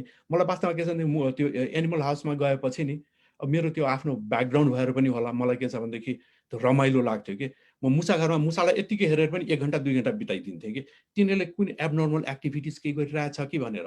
कोही पनि हुँदैन। विकेन्डमा जान्थेँ, विकेन्डमा नो बडी वाज देयर, म मात्रै हुन्थेँ। अनि म के छ भनेदेखि मुसाको त्यो 2-3 खोरलाई अगाडि राखेर कति मुसालाई के छ भनेदेखि त्यो इभन त्यो ल्यामिनर फ्लोमै छोडेर अनि यति के छ भनेदेखि वाच पनि गरिरहन्थे। त्यो देयर सो मेनी थिङ्स। अब कसरी जुन काम त मैले अब भाइले भने जस्तो के छ भनेदेखि जुन काम तपाईँ गर्नुहुन्छ मन लगाएर ध्यान लगाएर गर्नुहोस्। आई थिङ्क त्यसैले सक्सेसफुल हुन सकिन्छ होला होइन। र डेभिएट हुन हुँदैन। मैले सक्सेस स्टोरी मात्रै भने होइन, तर के छ भनेदेखि ती गर्दाखेरि कस्ता मानिससँग भेटघाट भयो, के भयो, कति हर्डल्सहरू थिए, त्यो त आफ्नो बेग्लै पार्ट छँदैछ त्यो। तर गर्न सकिन्छ, नगर्न सकिने होइन, मजासँग गर्न सकिन्छ। धन्यवाद दिनेश दाइ। अब विष्णुजीले हात उठाउनु भएको छ। हजुर, प्रश्न राखौँ? हजुर हजुर हजुर, दिनेश सर एकदमै धन्यवाद। म चाहिँ मेडिसिनल केमिस्ट्रीमै रिसर्च गरेर आउँ अहिले यो युमासमा, युनिभर्सिटी अफ म्यासाचुसेट्समा। त्यही भएर चाहिँ तपाईँको टक चाहिँ मलाई एकदमै रोचक लाग्यो। हाम्रो ड्रग डिस्कभरीको 1 सेमिस्टरको तपाईँ पढाइलाई तपाईँले समराइज गरिदिनु भयो विदाउट स्लाइड्स, होइन, 1 आवरमा जस्तो फिल भयो सर, होइन। अब तपाईँको रिसेप्टरदेखि एडिएमई टक्सदेखि सबै भन्नुभयो। सरलाई मेरो एउटा प्रश्न चाहिँ, तपाईँले अघि भन्दै हुनुहुन्थ्यो रोडेन्ट मोडलहरूमा हामीले चाहिँ म्युटाजेनेसिस र टेराटोजेनेसिस, अब तपाईँको बर्थ डिफेक्ट चाहिँ तपाईँको म्युटेसनहरू हुन्छ कि भनेर 2 जेनेरेसनसम्म स्टडी गरिन्छ भन्नुभयो, होइन। अब रोडेन्टको त लाइफ सानो हुन्छ र त्यसलाई तपाईँको चाहिँ ह्युमन लाइफसँग अब तपाईँको कम्पेयर पनि गरिन्छ भन्नुभयो। मेरो प्रश्न यहाँनिर सर, अहिले कोभिडको भ्याक्सिनहरू हामीसँग त पेन्डेमिक थियो, टाइम धेरै थिएन, होइन, एकदम चाहिँ तपाईँको त्यो पाइपलाइनलाई नै स्पिड अप गर्नु पर्यो। अब यहाँनिर अलिअलि कहिलेकाहीँ कहीँ क्लिनिकल ट्रायल रोकिए भन्ने खालका चाहिँ तपाईँको समाचारहरू पनि आइरहेछन्। मेरो प्रश्न यो हो कि सर, यस्तो चाहिँ प्रेसिङ सिचुएसनमा चाहिँ त्यस्ता कुराहरूलाई कसरी एस्टिमेट गरिन्छ, होइन। पक्कै पनि हामीसँग टाइम त थिएन होला लङ टर्म इफेक्ट हेर्नलाई, अनि त्यो चाहिँ भ्याक्सिनमा पनि त्यही कुराहरू लागू हुन्छ कि तपाईँले स्मल मोलिकुल ड्रग्सको मात्रै भन्नुभयो? यति मात्रै प्रश्न सर। भ्याक्सिनमा पनि वास्तवमा के छ भनेदेखि ती सबै कुरोहरू लागू हुन्छ, होइन। तर अब तपाईँले अब त्यो कोभिडको कुरो निकाल्नु हुन्छ, म त के छ भनेदेखि कोभिडमा काम गरिरहेको छैन मैले। तर यिनीहरूको के छ भनेदेखि अब तपाईँले त्यसको स्टेज हेर्नु भनेदेखि नि, अब एनिमल स्टडिज अलिअलि गर्यो, अनि त्यसपछि त्यसमै के छ भनेदेखि फेज 1 के छ भनेदेखि ह्युमन ट्रायल के छ भनेदेखि ओभरल्याप, सबै ओभरल्याप गर्दै गएको छ कि त्यसमा, होइन। अनिखेर एनिमल स्टडिज पनि भइरहेछ साइमल्टेनियसली, यतातिर के छ भनेदेखि ह्युमन ट्रायल पनि के छ भनेदेखि साइड बाई साइड के छ भनेदेखि भइरहेछ। अब मैले जुन तपाईँलाई जुन भनेको छ नि, यो चाहिँ के छ भनेदेखि फर्स्ट इन ह्युमन, यी सबै कुरोहरू एक्सेप्ट के छ भनेदेखि सेगमेन्ट 1, सेगमेन्ट 2, सेगमेन्ट 3 र कार्सिनोजेनेसिटी स्टडी, यो चाहिँ के छ भनेदेखि त्यो ह्युमन ट्रायल गर्दाखेरि जति एउटा टाइममा गरे हुन्छ, होइन, before you submit new drug NDA भन्छ, होइन, न्यू ड्रग एप्लिकेसन, होइन, त्योभन्दा अगाडिको चाहिँ आइएनजी भन्छ, इन्भेस्टिगेटिभ ड्रग एप्लिकेसन भन्छ, होइन। त्यो ओभरल्याप गर्दै गएर गरेको, होइन, यो उसमा चाहिँ कोभिडको केसमा। ड्रगमा चाहिँ अहिले वास्तवमा के छ भनेदेखि त इमर्जेन्सी अथराइजेसन पाएको नि त कोभिडको भ्याक्सिनले, त्यो ड्रगमा चाहिँ इमर्जेन्सी अथराइजेसन भन्ने छैन। अब तर कुनै कुनै केसमा के हुन्छ भनेदेखि, जस्तो अब मैले रेयर डिजिजमा पनि काम गरेँ, रेयर डिजिजमा तपाईँको कस्तो हुन्छ भनेदेखि अब संसारभरि भनौँ के छ भनेदेखि 50 केसेसहरू छैन मानिसमा त्यो डिजिजको। त्यस्तोमा के गर्ने भन्दाखेरि त्यस्तोमा चाहिँ नर्मली के छ भने एनिमल मोडल पनि छैन, अनि त्यस्तोमा चाहिँ अलिअलि के छ भनेदेखि एनिमल सेफ्टीहरू युज गरेर अनिखेर सिधा के छ भनेदेखि रेयर डिजिजको पेसेन्टहरूले चाहिँ के छ भनेदेखि औषधिहरू पाउँछन्। त्यो चाहिँ अलिकति के छ बेग्लै क्याटेगोरीमा पर्छ। थ्याङ्क यू दाइ। यहाँ चाहिँ जेपी मण्डलजीको क्वेसन पनि आएको छ। Thanks for your inspiring talk and sharing us your journey. Besides your background, it's really diverse from vet medicine to molecular biology to diabetes to being pharmacist at FDA. What made you switch to pharmacology and toxicology field at last? How did your previous experience help to excel at FDA? Okay, previous experience, that is a very nice question. अब सबभन्दा ठुलो कुरो त के छ भनेदेखि जुन मैले भेटनरी पढ्दाखेरिको जुन एउटा एसेट भनौँ न, जुन एउटा कम्बाइन के छ भनेदेखि ब्रोड नलेज जुन गेन गरिएको थिएँ नि भेटनरीमा, मतलब अनि यो पर्सनली मैले नेपालमा अमेरिकामा आएर त अब त्यो लाइसेन्स लिनुपर्छ, म त्योपट्टि गइनँ। At one point I was thinking about that one too, तर नेपालमा त मैले प्र्याक्टिस पनि गर्थेँ, होइन।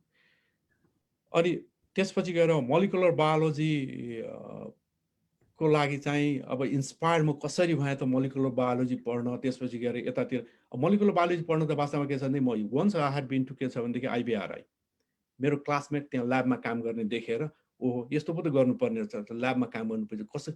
अनि त्यसपछि त्योभन्दा पहिला त म क्लिनिसियन बन्ने मेरो विचार थियो, मैले त्यो छोडिदिएँ। त्यसपछि गएर के छ भनेदेखि ल्याब ओरिएन्टेड भेटनरी डक्टर हुनुपर्छ भनेर, अनि त्यसपछि मैले मास्टर्स मोलिकुलर बायोलोजीमा गरेँ, पिएचडी डायबिटिजमा गरेँ र एनआइएसमा आएर मैले एनआइएसमा चाहिँ टाइप 2 डायबिटिज ओबेसिटीमै मैले मस्कार्निक रिसेप्टरमा काम गरेँ खास भन्ने हो भनेदेखि। र अब खासै हामीसँग टाइम पनि त्यति धेरै छैन होइन। म अब मस्कार्निक रिसेप्टरमा काम गरेँ। मस्कार्निक रिसेप्टरको मैले मस्कार्निक रिसेप्टरका के छ भनेदेखि 5वटा सब टाइप्सहरू छन्। म मण्डलजीको त्यो आन्सरमा आउँछु म। त 5वटा मध्ये मैले चाहिँ M3 मा काम गरेँ, होल बडी नकआउट र त्यसको पनि टिस्यु स्पेसिफिक नकआउटमा काम गरेँ र त्यसमा पनि मैले अब सञ्जीवनले अघि इन्ट्रोडक्सन गर्दाखेरि भने जस्तै so I was able to publish so many papers in high wired journals भनौँ न, scientific journals, as well as मेरो एउटा अब लकी पनि भयो के छ भनेदेखि ब्रायन कोबिलका 2012 को नोबेल लरिएटसँग सेयर गर्न पाएँ र मेरो अर्को एउटा के छ भनेदेखि PNAS को पेपरमा चाहिँ त्यतिखेरकै नोबेल लरिएट लेफ्कोभिच हुनुहुन्छ, उहाँले चाहिँ एडिट गर्नुभएको छ। सो भनेपछि 2टा नोबेल लरिएटसँग चाहिँ मेरो त्यहाँ जियोस पब्लिकेसन थ्रुबाट नाउँ चाहिँ जोडिया छ। अब एफडीएमा जाने कारण चाहिँ के हो भनेदेखि मैले एनआइएचमा झन्डै 6.5 वर्ष बिताइसकेका थिएँ। बिताइसकेपछि चाहिँ अब मिडल अफ द करियरमा म थिएँ अनि मैले जब अब रिसर्चपट्टि जाने कि अन्त जाने, मैले आफूलाई के छ भनेदेखि सुरुमा त रिसर्चमा नै फोकस गरिरहेको थिएँ अनि मैले आफूलाई ओपन गरेँ। अब म जतातिर पनि जानलाई आफूलाई तयार पारेँ। मैले रिसर्चमा बस्ने वा के छ भनेदेखि गभर्मेन्टको यो रेगुलेटरी फिल्डमा जाने कि इन्डस्ट्रीमा जाने कि मैले सबै उ गरेँ, वास्तवमा ओपन राखेँ। मैले इन्डस्ट्रीमा पनि इन्टरभ्यू दिएँ अनि रिसर्च फिल्डमा पनि दिएको थिएँ। रिसर्चमा जस्तो के छ भनेदेखि पछिबाट मैले एफडीए गरिसकेपछि चाहिँ मलाई यो university Albert Einstein college of मेडिसिनले चाहिँ मलाई पोजिसन त्यहाँ अफर गरिएको थियो। तर त्योभन्दा पहिला नै मैले एफडीए के छ भनेदेखि जोइन गरिसकेका थिएँ र एफडीएमा गएपछि चाहिँ मलाई मेरो पहिलाको नलेजहरू वास्तवमा के छ भनेदेखि सुरुमा मलाई चाहिँ मन परेको थिएन, किनभनेदेखि एज ए बेन्च वर्क गरिरहेको मानिस, एनिमल्सहरूसँग डिल गरिरहेको मानिस त्यहाँ गएर सबै टेबल वर्क मात्रै गर्नु पर्दाखेरि मलाई मन परिरहेको थिएन। तर बिस्तारै पछिबाट सबै कुरो मैले बुझ्दै जाँदाखेरि सो यहाँ आएर चाहिँ मैले मेरो भेटनरीको नलेज, मेरो मोलिकुलर बायोलोजीको नलेज, मेरो टाइप 2 डायबिटिजको नलेज जुन एनिमल मोडलमा काम गरेँ, नो म्याटर के छ भनेदेखि अहिले चाहिँ वास्तवमा के छ भने म टाइप 2 डायबिटिजको ड्रग हेर्दिनँ। म चाहिँ यो 13 वर्षदेखि चाहिँ ग्यास्ट्रोइन्टरोलोजीसँग रिलेटेड ड्रग हेर्दछु। भनेपछि मैले टाइप 2 डायबिटिज ओबेसिटीको फिल्डको मानिसलाई जति चिन्या थिएँ मैले पहिला, अहिले वास्तवमा खासै के छ भनेदेखि चिन्दिनँ। उहाँहरूले पनि चिन्नुहुन्छ मलाई, यो मानिस के छ भनेदेखि डायबिटिज फिल्डमा काम गर्छ भनेर टक दिँदाखेरि विभिन्न ठाउँमा। अनि विभिन्न वास्तवमा टाइप 2 डायबिटिजमा मैले काम गर्दाखेरि I got so many awards also. त्यसमध्ये एउटा चाहिँ ओटोलोबी न्यू इन्भेस्टिगेटर अवार्ड भनेर पनि पाएको थिएँ मैले। धन्यवाद दिनेश दाइ। अब हाम्रो प्रश्न तुलसीजीबाट, उहाँले चाहिँ ह्यान्ड रेज गर्नुभएको छ। सर, उहाँलाई चाहिँ अनम्युट गर्न सक्नुहुन्छ कि? तारा सर। हजुर, नमस्कार Dinesh sir. It was a very inspiring story. अब म त्यति धेरै टेक्निकल प्रश्नमा सधैँ छैन। म फेरि यो साहित्यमा रुचि राख्ने मान्छे, भावनाका कुरा अलिक बडा मजाले बुझ्छु। यो टेक्निकल मेडिकल आएपछि चाहिँ कन्फ्युज हुन्छु, अल्मलिन्छु, प्रश्न के सोध्ने भने पनि ठ्याक्कै चाहिँ आउँदैन। तर मलाई लागेको यो प्रश्न त्यति सान्दर्भिक नहुन पनि सक्ला। जस्तो दबाईको प्रयोग, जस्तो एक्सपेरिमेन्ट गर्ने कुरामा कुन दबाई कुन जनावरमा प्रयोग गर्ने भन्ने कुराको निर्णय चाहिँ के को आधारमा गरिन्छ? अनि एनिमल राइट्सको कुरा कतिको आउँदो रहेछ यो एक्सपेरिमेन्ट गर्ने बेलामा? एनिमल हेर्नुहोस्, वास्तवमा के छ, एनिमल राइट्सको कुरो नआउने कुरो होइन। एनिमल राइट्सको कुरो के छ भनेदेखि आउँछ। हाम्रो के छ भनेदेखि यो टक्स एभ्री इयर टक्सिकोलोजीको कन्फरेन्स हुन्छ हाम्रो। त्यो कन्फरेन्स हुने बेलामा चाहिँ एनिमल राइट्सका मानिसहरू आएर त्यहाँ के छ भनेदेखि जुलुसहरू निकाल्छन्, ननिकाल्ने होइन। र अर्को कुरो के रह्यो भनेदेखि पहिला अब अलिक धेरै पहिला तपाईँ यदि हेर्नु भनेदेखि पहिला के छ भनेदेखि चिम्पान्जीहरूमा पनि टेस्ट गर्थे हैन। अब त्यो चिम्पान्जीहरू चाहिँ अब रियर एनिमलहरू भयो, यिनीहरू के छ भनेदेखि मा गर्न हुँदैन भनेपछि चिम्पान्जीहरू बन्द गर्यो। वास्तवमा के छ भनेदेखि हामीसँग अहिले गर्ने भनेको 3 थरीको एनिमलमा, 4 थरीको एनिमलमा भनौँ न। अब एउटा त के छ भनेदेखि मुसा, अनि अर्को चाहिँ के छ भने अब नेपालीमा अब के ढाडे मुसा, ऱ्याट हैन। सानो मुसा, ढाडे मुसा दुईटा स्पेसिस भयो। अब यसका पनि के छ भनेदेखि विभिन्न किसिमका अरू छन्।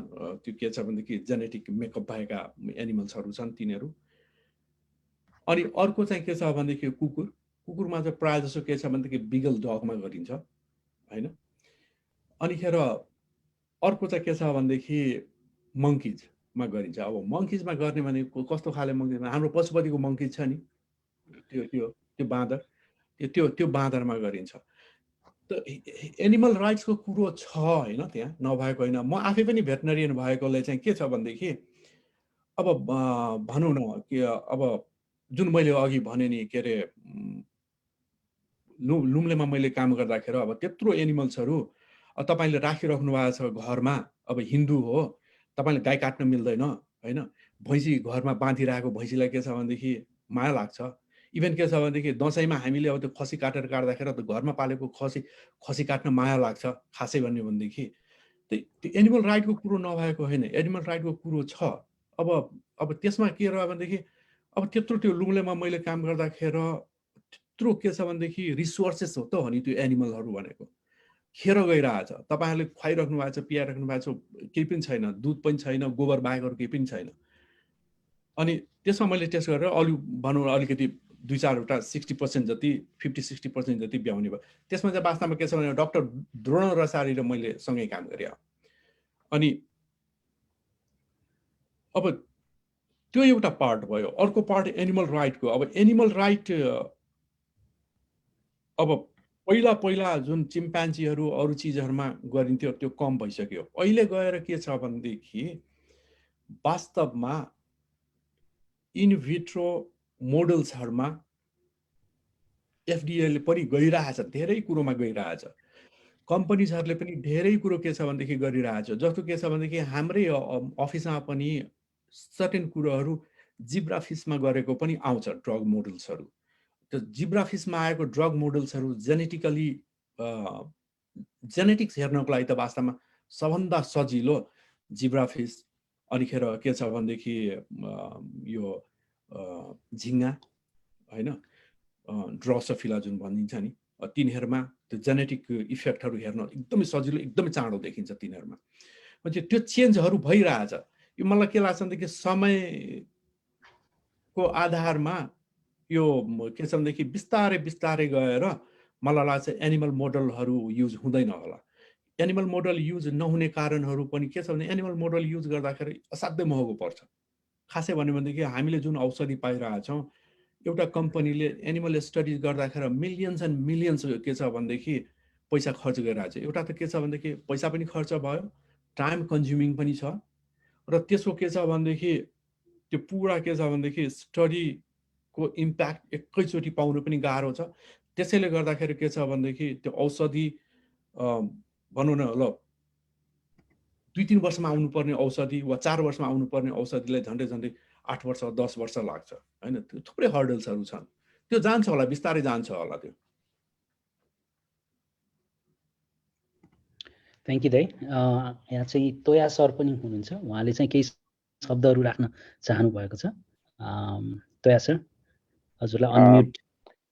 हस्, धन्यवाद दिनेश सर। सबै साथीहरूलाई नमस्कार। मेनली दिनेश सरलाई मेरो प्रश्न चाहिँ होइन, म खासमा दिनेश सरको विद्यार्थी नै भएको हुनाले सरसँग आज धेरै समय पछाडि देख्न पनि पाइयो, भेट्न पनि पाइयो। सरले एक्चुअली अघि रामपुरमा म पढाएँ भन्नुभयो, उहाँले पढाउँदाखेरिको म विद्यार्थी पनि हो। त्यति मात्र होइन, एक्चुअली दिनेश सरले म पछि ठ्याक्क दिनेश सरले नै पढेको युनिभर्सिटी बेल्जियममा पिएचडी मास्टर्स पछि पिएचडी गर्न गएँ। त्यहाँ जानमा मेरो नट ओन्ली इन्सपायरिङ, उहाँले इन्सपायर त गर्नु नै भएको, not only inspiring, he pushed me, गर आज गर, अहिले नै गर, भोलि नै गर भनेर। देन आफ्टर वेयरएभर आई वेन्ट त्यस पछाडि म पोस्ट डक गर्न गएँ, इन्डस्ट्रीमा जब गर्न गएँ। एभ्रिवेयर मेरो एउटा रेफ्री, फिक्स रेफ्री चाहिँ दिनेश सर हो। सो उहाँले चाहिँ त्यति धेरै मेरो करियर पाथ डेभलपमेन्टमा सरले चाहिँ एकदम सिग्निफिकेन्टली कन्ट्रिब्युट गर्नुभएको छ। दिनेश सरलाई धन्यवाद, थ्याङ्क यू, नमस्कार।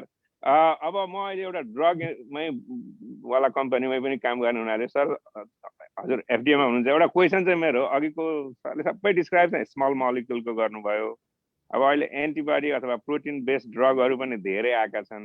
तिनीहरूको त्यो before they get to the first in human त्योभन्दा अगाडिको पाथ एउटै खालको हुन्छ कि अलिक फरक हुन्छ कि, त्यसमा केही भनिदिनुहुन्छ कि सर?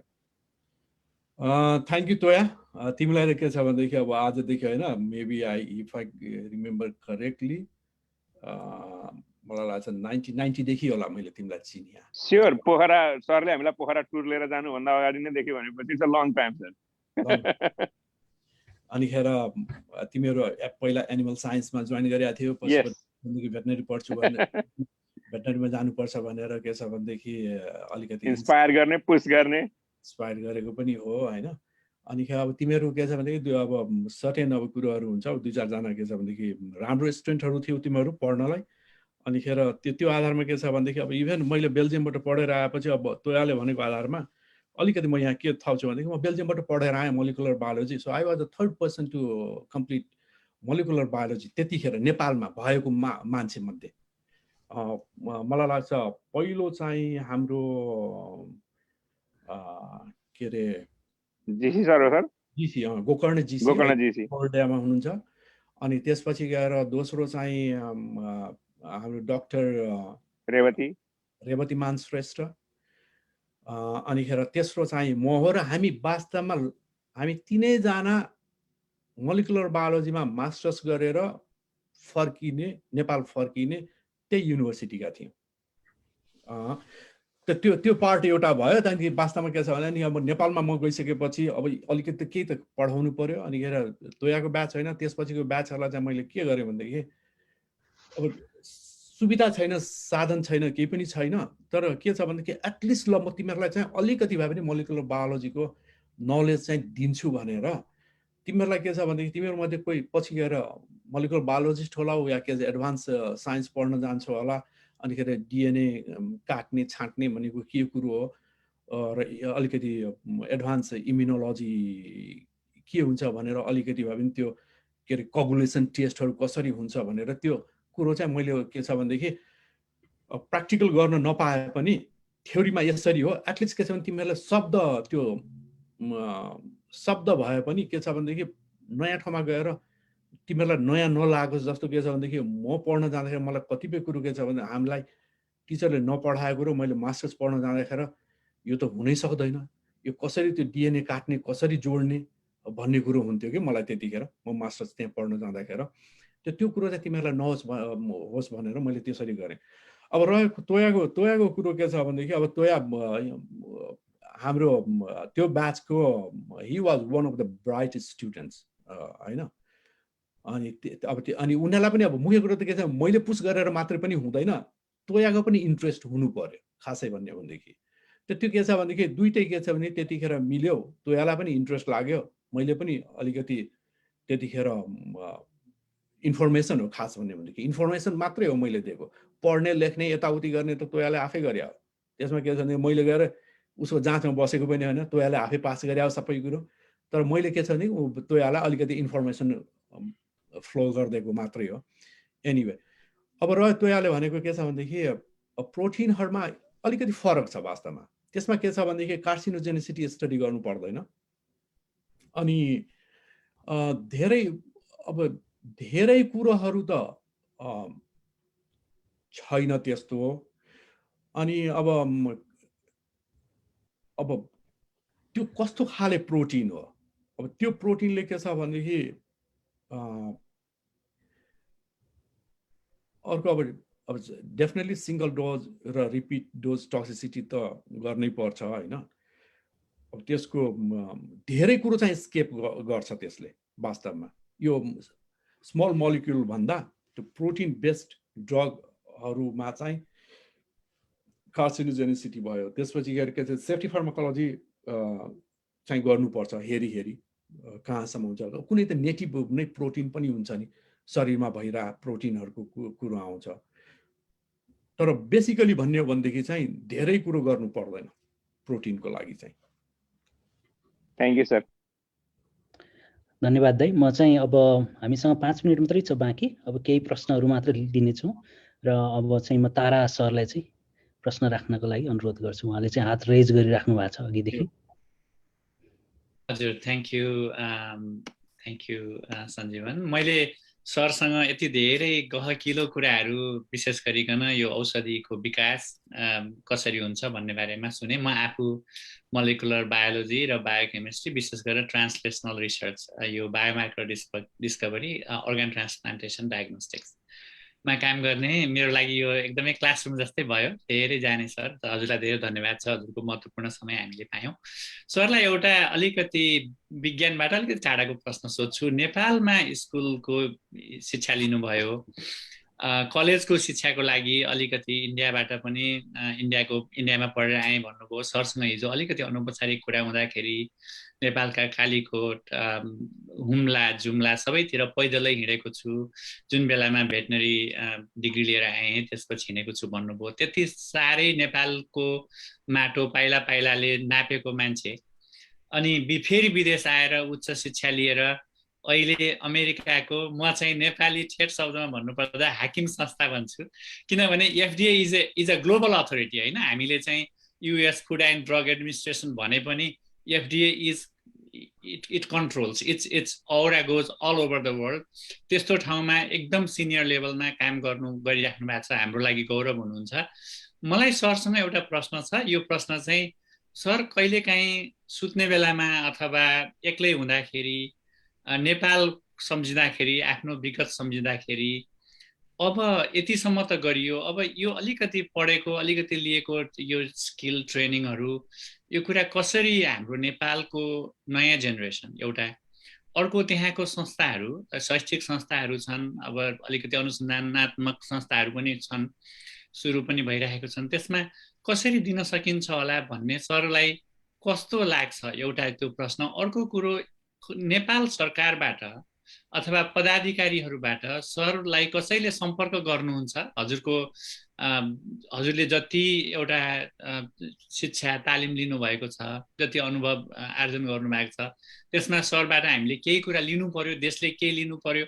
भनेर कहीँबाट केही पहल भएको छ सर मैले त्यो दुईटा प्रश्न राखेँ थ्याङ्क यू ताराजी के अरे पहिलो कुरो त के छ भनेदेखि गभर्मेन्ट अथोरिटी भनौँ या कसैले अहिलेसम्म के छ भनेदेखि मलाई पर्सनली कसैले पनि कन्ट्याक्ट गरेका छैन अनि अब हुनसक्छ उनीहरूको के छ भनेदेखि एजेन्डा बेग्लै होला होइन अब मेरो एजेन्डा चाहिँ बेग्लै हुन्छ खास भन्ने भनेदेखि यसमा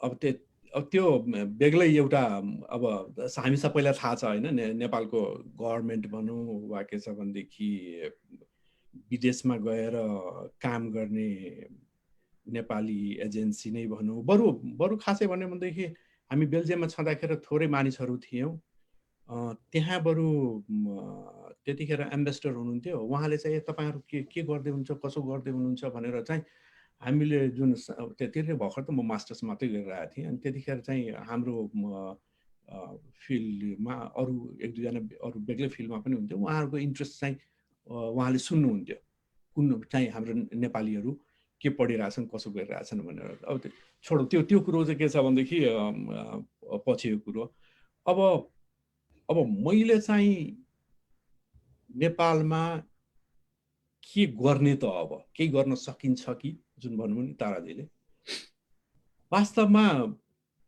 अब सोच चाहिँ मैले राखेको छु होइन के गर्ने भनेर अब मैले 13 वर्ष भयो यहाँ काम गरेको खासै भनेदेखि अब तन्नेरीमा आएको पनि होइन म अमेरिका आउँदाखेरि के छ भनेदेखि 40 वर्षको थिएँ 40 वर्षमा आएर पनि यसरी काम गरियो र अलिकति फोकससँग गरेर काम गर्न सकियो र भनेदेखि फेरि एउटा अर्को कुरो के छ भनेदेखि खासै भन्ने हो भनेदेखि मैले मेरो मेन्टर भन्दा पनि मैले आफै निकालेको कामहरू हो एनआइएच को काम त मबाट वास्तवमा मेरो मेन्टरले बढी सिक्नु भयो। तपाईँले के छ भनेदेखि युर्गेन वेस्ट चाहिँ मेरो के छ भनेदेखि बस हुनुहुन्थ्यो एनआइएचमा। उहाँको पब्लिकेसन पहिलाको हेर्नु भनेदेखि उहाँको मेन फोकस जीपीसीआर थियो, मस्क्यानिक रिसेप्टरको। तर उहाँको टाइप 2 डायबिटिज र ओबेसिटीमा केही पनि दखल थिएन। खासै मैले त्यो ल्याबमा आइसकेपछि मैले त्यो ल्याबलाई चाहिँ टाइप 2 डायबिटिज र ओबेसिटी मस्क्यानिक रिसेप्टरलाई चाहिँ युज गरेँ। अब नेपाल गएर मैले के गर्ने भन्दाखेरि अब यहाँबाट पहिला त के छ भनेदेखि रिटायरमेन्ट लिउँ होइन। अनि रिटायरमेन्ट लिएपछि मात्रै केही गर्न सकिन्छ होला नेपालमा।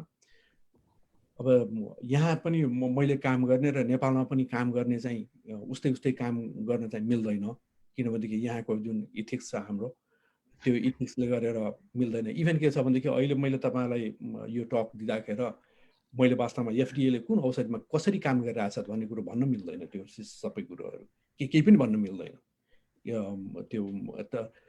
तर अब यहाँबाट म काम सकाएपछि चाहिँ नेपाल गएपछि अब अरूभन्दा पनि शैक्षिक संस्थाहरू कुनै त्यस्तो छ र कसैले के छ भनेदेखि इन्ट्रेस्ट देखाएको खण्डमा चाहिँ र कुनै अब ड्रग डेभलपमेन्टको त मलाई थाहा छैन नेपालमा त्यस्तो कुनै छ जस्तो। किनभनेदेखि अहिले पनि त्यही नै होला। मलाई लाग्छ म पहिला नेपालमा छँदाखेरि पनि भेटनरीको क्षेत्रमा काम गर्ने भएकोले इन्डियातिरबाट के गर्थेँ भनेदेखि ठुल्ठुलो भाँडोमा औषधिहरू लिएर आउँथे, अनिखेरि नेपालमा खन्याएर सानोमा राखेर लेबल टाँसेर बेच्थे के होइन उनीहरूले। अब मोस्ट लाइकली अहिले पनि अब धेरै जसोले नै त्यही नै गरिरहेका होलान्। अब नयाँ किनभनेदेखि नयाँ औषधि उत्पादन गर्ने, त्यसमा रिसर्च गर्ने भनेको it is lot of investment, lot of र तपाईँसँग के छ भनेदेखि पैसाको मात्रै कुरो होइन, तपाईँलाई के छ भनेदेखि त्यो मानिस पनि चाहियो नि त्यसमा काम गर्नको लागि। अब त्यो मानिस पनि हुनु पर्यो, त्यही छैन। तर पक्कै पनि के छ भनेदेखि दिमागमा चाहिँ छ। अब आफू जन्मेको देश हो, केही न केही बेला बेलामा यताउति अन एन्ड अफ अमेरिका र नेपाल अन एन्ड अफ गर्दाखेरि चाहिँ केही अरू नभए पनि शिक्षा केही दिनु पर्ला जस्तो लाग्छ कि।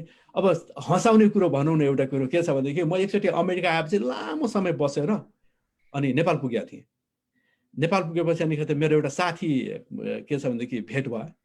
अनिखेर त त्यो साथीले भने त नेपाल के त अमेरिकामा के गर्छस् भनेर भने कि मैले म मुसा मार्छु भने कि मैले है। अनिखेर त अनि मुसा मारेर पनि बाँच्न सकिँदो रहेछ त त्यहाँ भनेर भने खै म बाँचिरहेको छु भने कि मैले। त एनिवे के छ भने एउटा त्यो फन एस्पेक्ट पनि छ होइन कतिपय कुरोहरू। थ्याङ्क यू दाइ, सरलाई पनि थ्याङ्क यू। सङ्गीता म्यामले सोध्नुहोस् न, उहाँले। हजुर, म एउटा सानो क्वेसन राख्न खोजेँ दिनेश सरलाई। आज चाहिँ मलाई एकदम खुसी लाग्यो, हजुरको मार्फत धेरै कुराहरू सिक्ने मौका पाएँ। मैले पनि मेरो चाहिँ पिएचडी मोलिकुलर बायोलोजीमा गरे तापनि बायोमेडिकल सेक्टर्समा चाहिँ मैले नेपालमा हुँदाखेरि केही काम गर्न सकेका थिइनँ। म चाहिँ Nepal academy of science and टेक्नोलोजीमा धेरै वर्ष भनौँ 26 इयर्स मैले सर्भिस दिएर अनि अहिले चाहिँ म अमेरिकामा छु। यहाँ आएर चाहिँ मैले टेक्सास एएनएम युनिभर्सिटीमा चाहिँ 2 वर्ष यो बायोमेडिकल सेक्टरमा काम गर्ने मौका पाएँ, यो साकेटिनी ल्याबमा। त्यहाँ चाहिँ मैले क्यान्सरको र माइक्रोब्याक्टेरियम ट्युबरकुलोसिस 2टा प्रोजेक्ट्समा चाहिँ मैले as a molecular biologist and cell biologist काम गरेँ। अहिले चाहिँ मैले अझ योभन्दा बेटर अपर्च्युनिटी पाउँछु कि भनेर मैले त्यो 2 वर्ष काम गरेर त्यहाँबाट चाहिँ अहिले चाहिँ फेरि जब खोज्ने सिलसिलामै छु।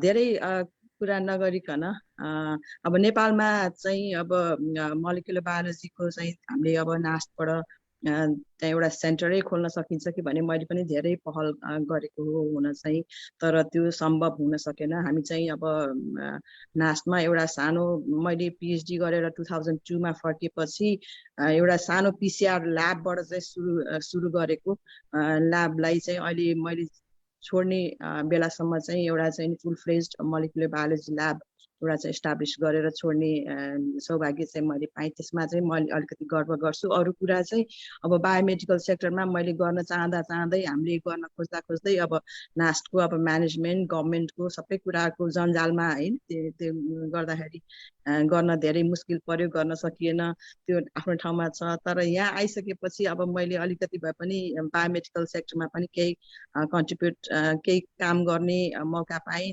त्यो छुट्टै ठाउँमा छ। अनि सरलाई मेरो एउटा सानो क्वेसन चाहिँ त्यो ल्याबमा चाहिँ नि स्ट्रक्चर बेस्ड ड्रग डिस्कभरीमा चाहिँ धेरै काम भइरहेको थियो माइकोब्याक्टेरियम ट्युबरकुलोसिसमा चाहिँ होइन।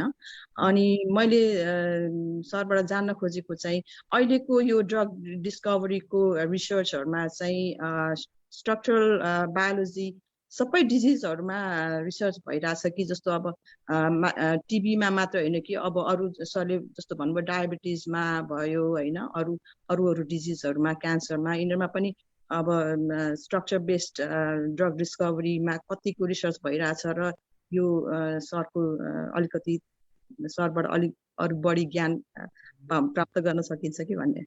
संगीताजी अबसम्म यो स्ट्रक्चर बायोलोजी चाहिँ अब मेरो फिल्ड नभएकोले चाहिँ मलाई त्यति धेरै थाहा छैन। स्ट्रक्चर के अरे ड्रग डेभलपमेन्टमा कसरी त्यो स्ट्रक्चर बायोलोजीले काम गरिरहेछ भनेर। अब नर्मली चाहिँ अब मैले भनेको आधारमा चाहिँ अब ट्युबरकुलोसिस वास्तवमा कुनै पनि फन्डामेन्टल के छ भनेदेखि भनौँ न एफडिएले तपाईँको के छ भनेदेखि फन्डामेन्टली कुनै पनि औषधिहरू को नयाँ औषधिको विकास गर्नको लागि अब तरिका चाहिँ त्यही नै हो यिनीहरूको होइन। कुन अब एनिमल मोडलहरूदेखि लिएर अब ड्रग भनौँ न ड्रग ए इज देयर होइन। अब त्यो ड्रग ए जुनसुकै होस् तर त्यो ड्रग ए चाहिँ के छ भनेदेखि त्यो प्रोसेसमा तपाईँले जानै पर्छ। त्यो ड्रग एको के छ भनेदेखि मेकानिजम, त्यसको के छ भनेदेखि सेफ्टी गर्नको लागि, त्यसपछि के अरे टक्सिसिटी, त्यो सबै के छ भनेदेखि त्यसमा त्यो जानै पर्छ एउटा। र सर्टेन पोर्सनमा के छ भनेदेखि अब त्यो चाहिँ अब यहाँ पनि फेरि बेग्लै छ औषधिहरूको 505B1 भन्छ, that is for new drug.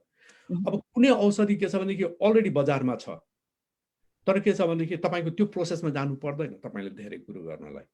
अब भनौँ न कम्पनी एले औषधि बी बनायो, अब कम्पनी सीले अब त्यो बी औषधिमा उसले अर्को एउटा के छ भनेदेखि सर्टेन कुरो चेन्ज गरेर त्यो सीले के छ भनेदेखि कम्पनी सीले त्यो बी औषधिलाई चाहिँ अर्को उसमा लैजानु पर्यो भनेदेखि त्यसले त्यो सबै कुरो गर्नु पर्दैन। त्यसलाई के भन्छ भनेदेखि 505B2 पाथवे भन्छ। त 505B2 पाथवेमा के छ भनेदेखि अलिअलि उनीहरूले के छ भनेदेखि त्यो ब्रिजिङ स्टडीहरू गर्नुपर्छ। एउटा के छ भनेदेखि त्यो सबै एनिमल स्टडीहरू गर्नु पर्दैन, उनीहरूले अलिकति ब्रिजिङ गरे पुग्छ। अनि त्यसपछि गएर यदि नयाँ औषधि हो भनेदेखि अनि त्यसपछि ह्युमन ट्रायलमा जान सक्छ होइन। अब कुनै के छ भनेदेखि सर्टेन औषधि त इभन अब एउटा औषधि छ, एउटै औषधि पनि त विभिन्न किसिममा युज हुन सक्छ नि। जस्तो के छ भनेदेखि पेटको एउटा रोगको औषधि हुनसक्छ के छ भनेदेखि त्यो इम्युन सिस्टममा काम गर्नेछ भनेदेखि इम्युनोलोजीसँग रिलेटेड अरू औषधि के अरे इन्डिकेसनमा पनि काम हुनसक्छ। औषधिहरू विभिन्न के छ भने 2-3वटा डिजिजहरूमा पनि युज हुनसक्छ। अब त्यो चाहिँ स्ट्रक्चरलको जुन तपाईँले भन्नुभयो पर्टिकुलरली मलाई त्यो माइकोब्याक्टेरियमहरूको त्यो के अरे ट्युबरकुलोसिसहरूको मलाई त्यति थाहा भएन। मेबी के छ भनेदेखि माइक्रोबायोलोजिस्टहरू यदि कोही हुनुहुन्छ यहाँ र उहाँहरूले त्यस्तो काले केही काम गरिराख्नु भएको छ भनेदेखि उहाँहरूलाई थाहा होला होइन। मलाई चाहिँ वास्तवमा थाहा भएन। मैले चाहिँ पर्टिकुलरली भन्नु भनेदेखि चाहिँ त्यो ड्रग डेभलपमेन्टमा मैले काम गर्ने भएकोले चाहिँ I think whether it is any medicine should go through the same process. सरले भन्नुभएको चाहिँ अब सबै जुन रेगुलेटरीदेखि लिएर अब रिस्क असेसमेन्टको एस्पेक्टहरू भयो त्यो सबै त पास गर्नुपर्ने त्यो छुट्टै छ। तर जुन त्यो ड्रग डिस्कभरी गर्ने बेलामै जुन चाहिँ जुन ड्रगसँग हामीले डिल गरिरह हो त्यसको चाहिँ नि त्यो डिजिज कजिङ अर्गानिजमको चाहिँ नि सेलको पनि कुन चाहिँ होइन त्यसको चाहिँ मोलिकुलर बायोलोजी टेक्निकल एस्पेक्टबाट चाहिँ कहाँ गएर त्यो ड्रग बाइन्डिङ हुन्छ त्यो भन्ने स्टडिजहरू चाहिँ नि यो अब यो स्ट्रक्चरल बायोलोजी म पनि यसमा चाहिँ नि नयाँ नै भएको हुनाले मैले चाहिँ अरू बढी जान्न खोजेँ मात्रै। तपाईँले जुन भन्नुभयो नि त्यो एउटा यसको के छ भने प्राइमेरी फार्माकोलोजी छ नि हैन, त्यो त मोड अफ एक्सन हैन, औषधिको एउटा मोड अफ एक्सन छ नि। औषधि के छ भनेदेखि बाइन्ड गरेर कतै रिसेप्टरमा के छ भनेदेखि न्युक्लियस सेलको रिसेप्टरमा होस् वा न्युक्लियर रिसेप्टरमा होस् वा इभन के छ भनेदेखि कुनै इन्जाइम होस् त्यो पाथवेमा के छ भनेदेखि ब्रेक गर्यो भनौँ न। भनेपछि साथी चाहिँ के छ भनेदेखि मोड अफ एक्सन तपाईँले जुन मलाई लाग्छ भन्नुभयो क्या त्यो मेकानिजम त्यो औषधिले कसरी काम गर्छ त्यही एस्पेक्टमा पर्छ होला सायद प्राइमेरी फार्माकोलोजी हैन। त्यो primary pharmacology is another one part of के छ भने one part of drug development. हजुर त्यही मैले चाहिँ अब हजुरहरू चाहिँ अब भेटनरी मेडिसिनहरूबाट आएको हुनाले त्यो कुराहरू धेरै पढ्नुभयो बुझ्नुभयो होइन।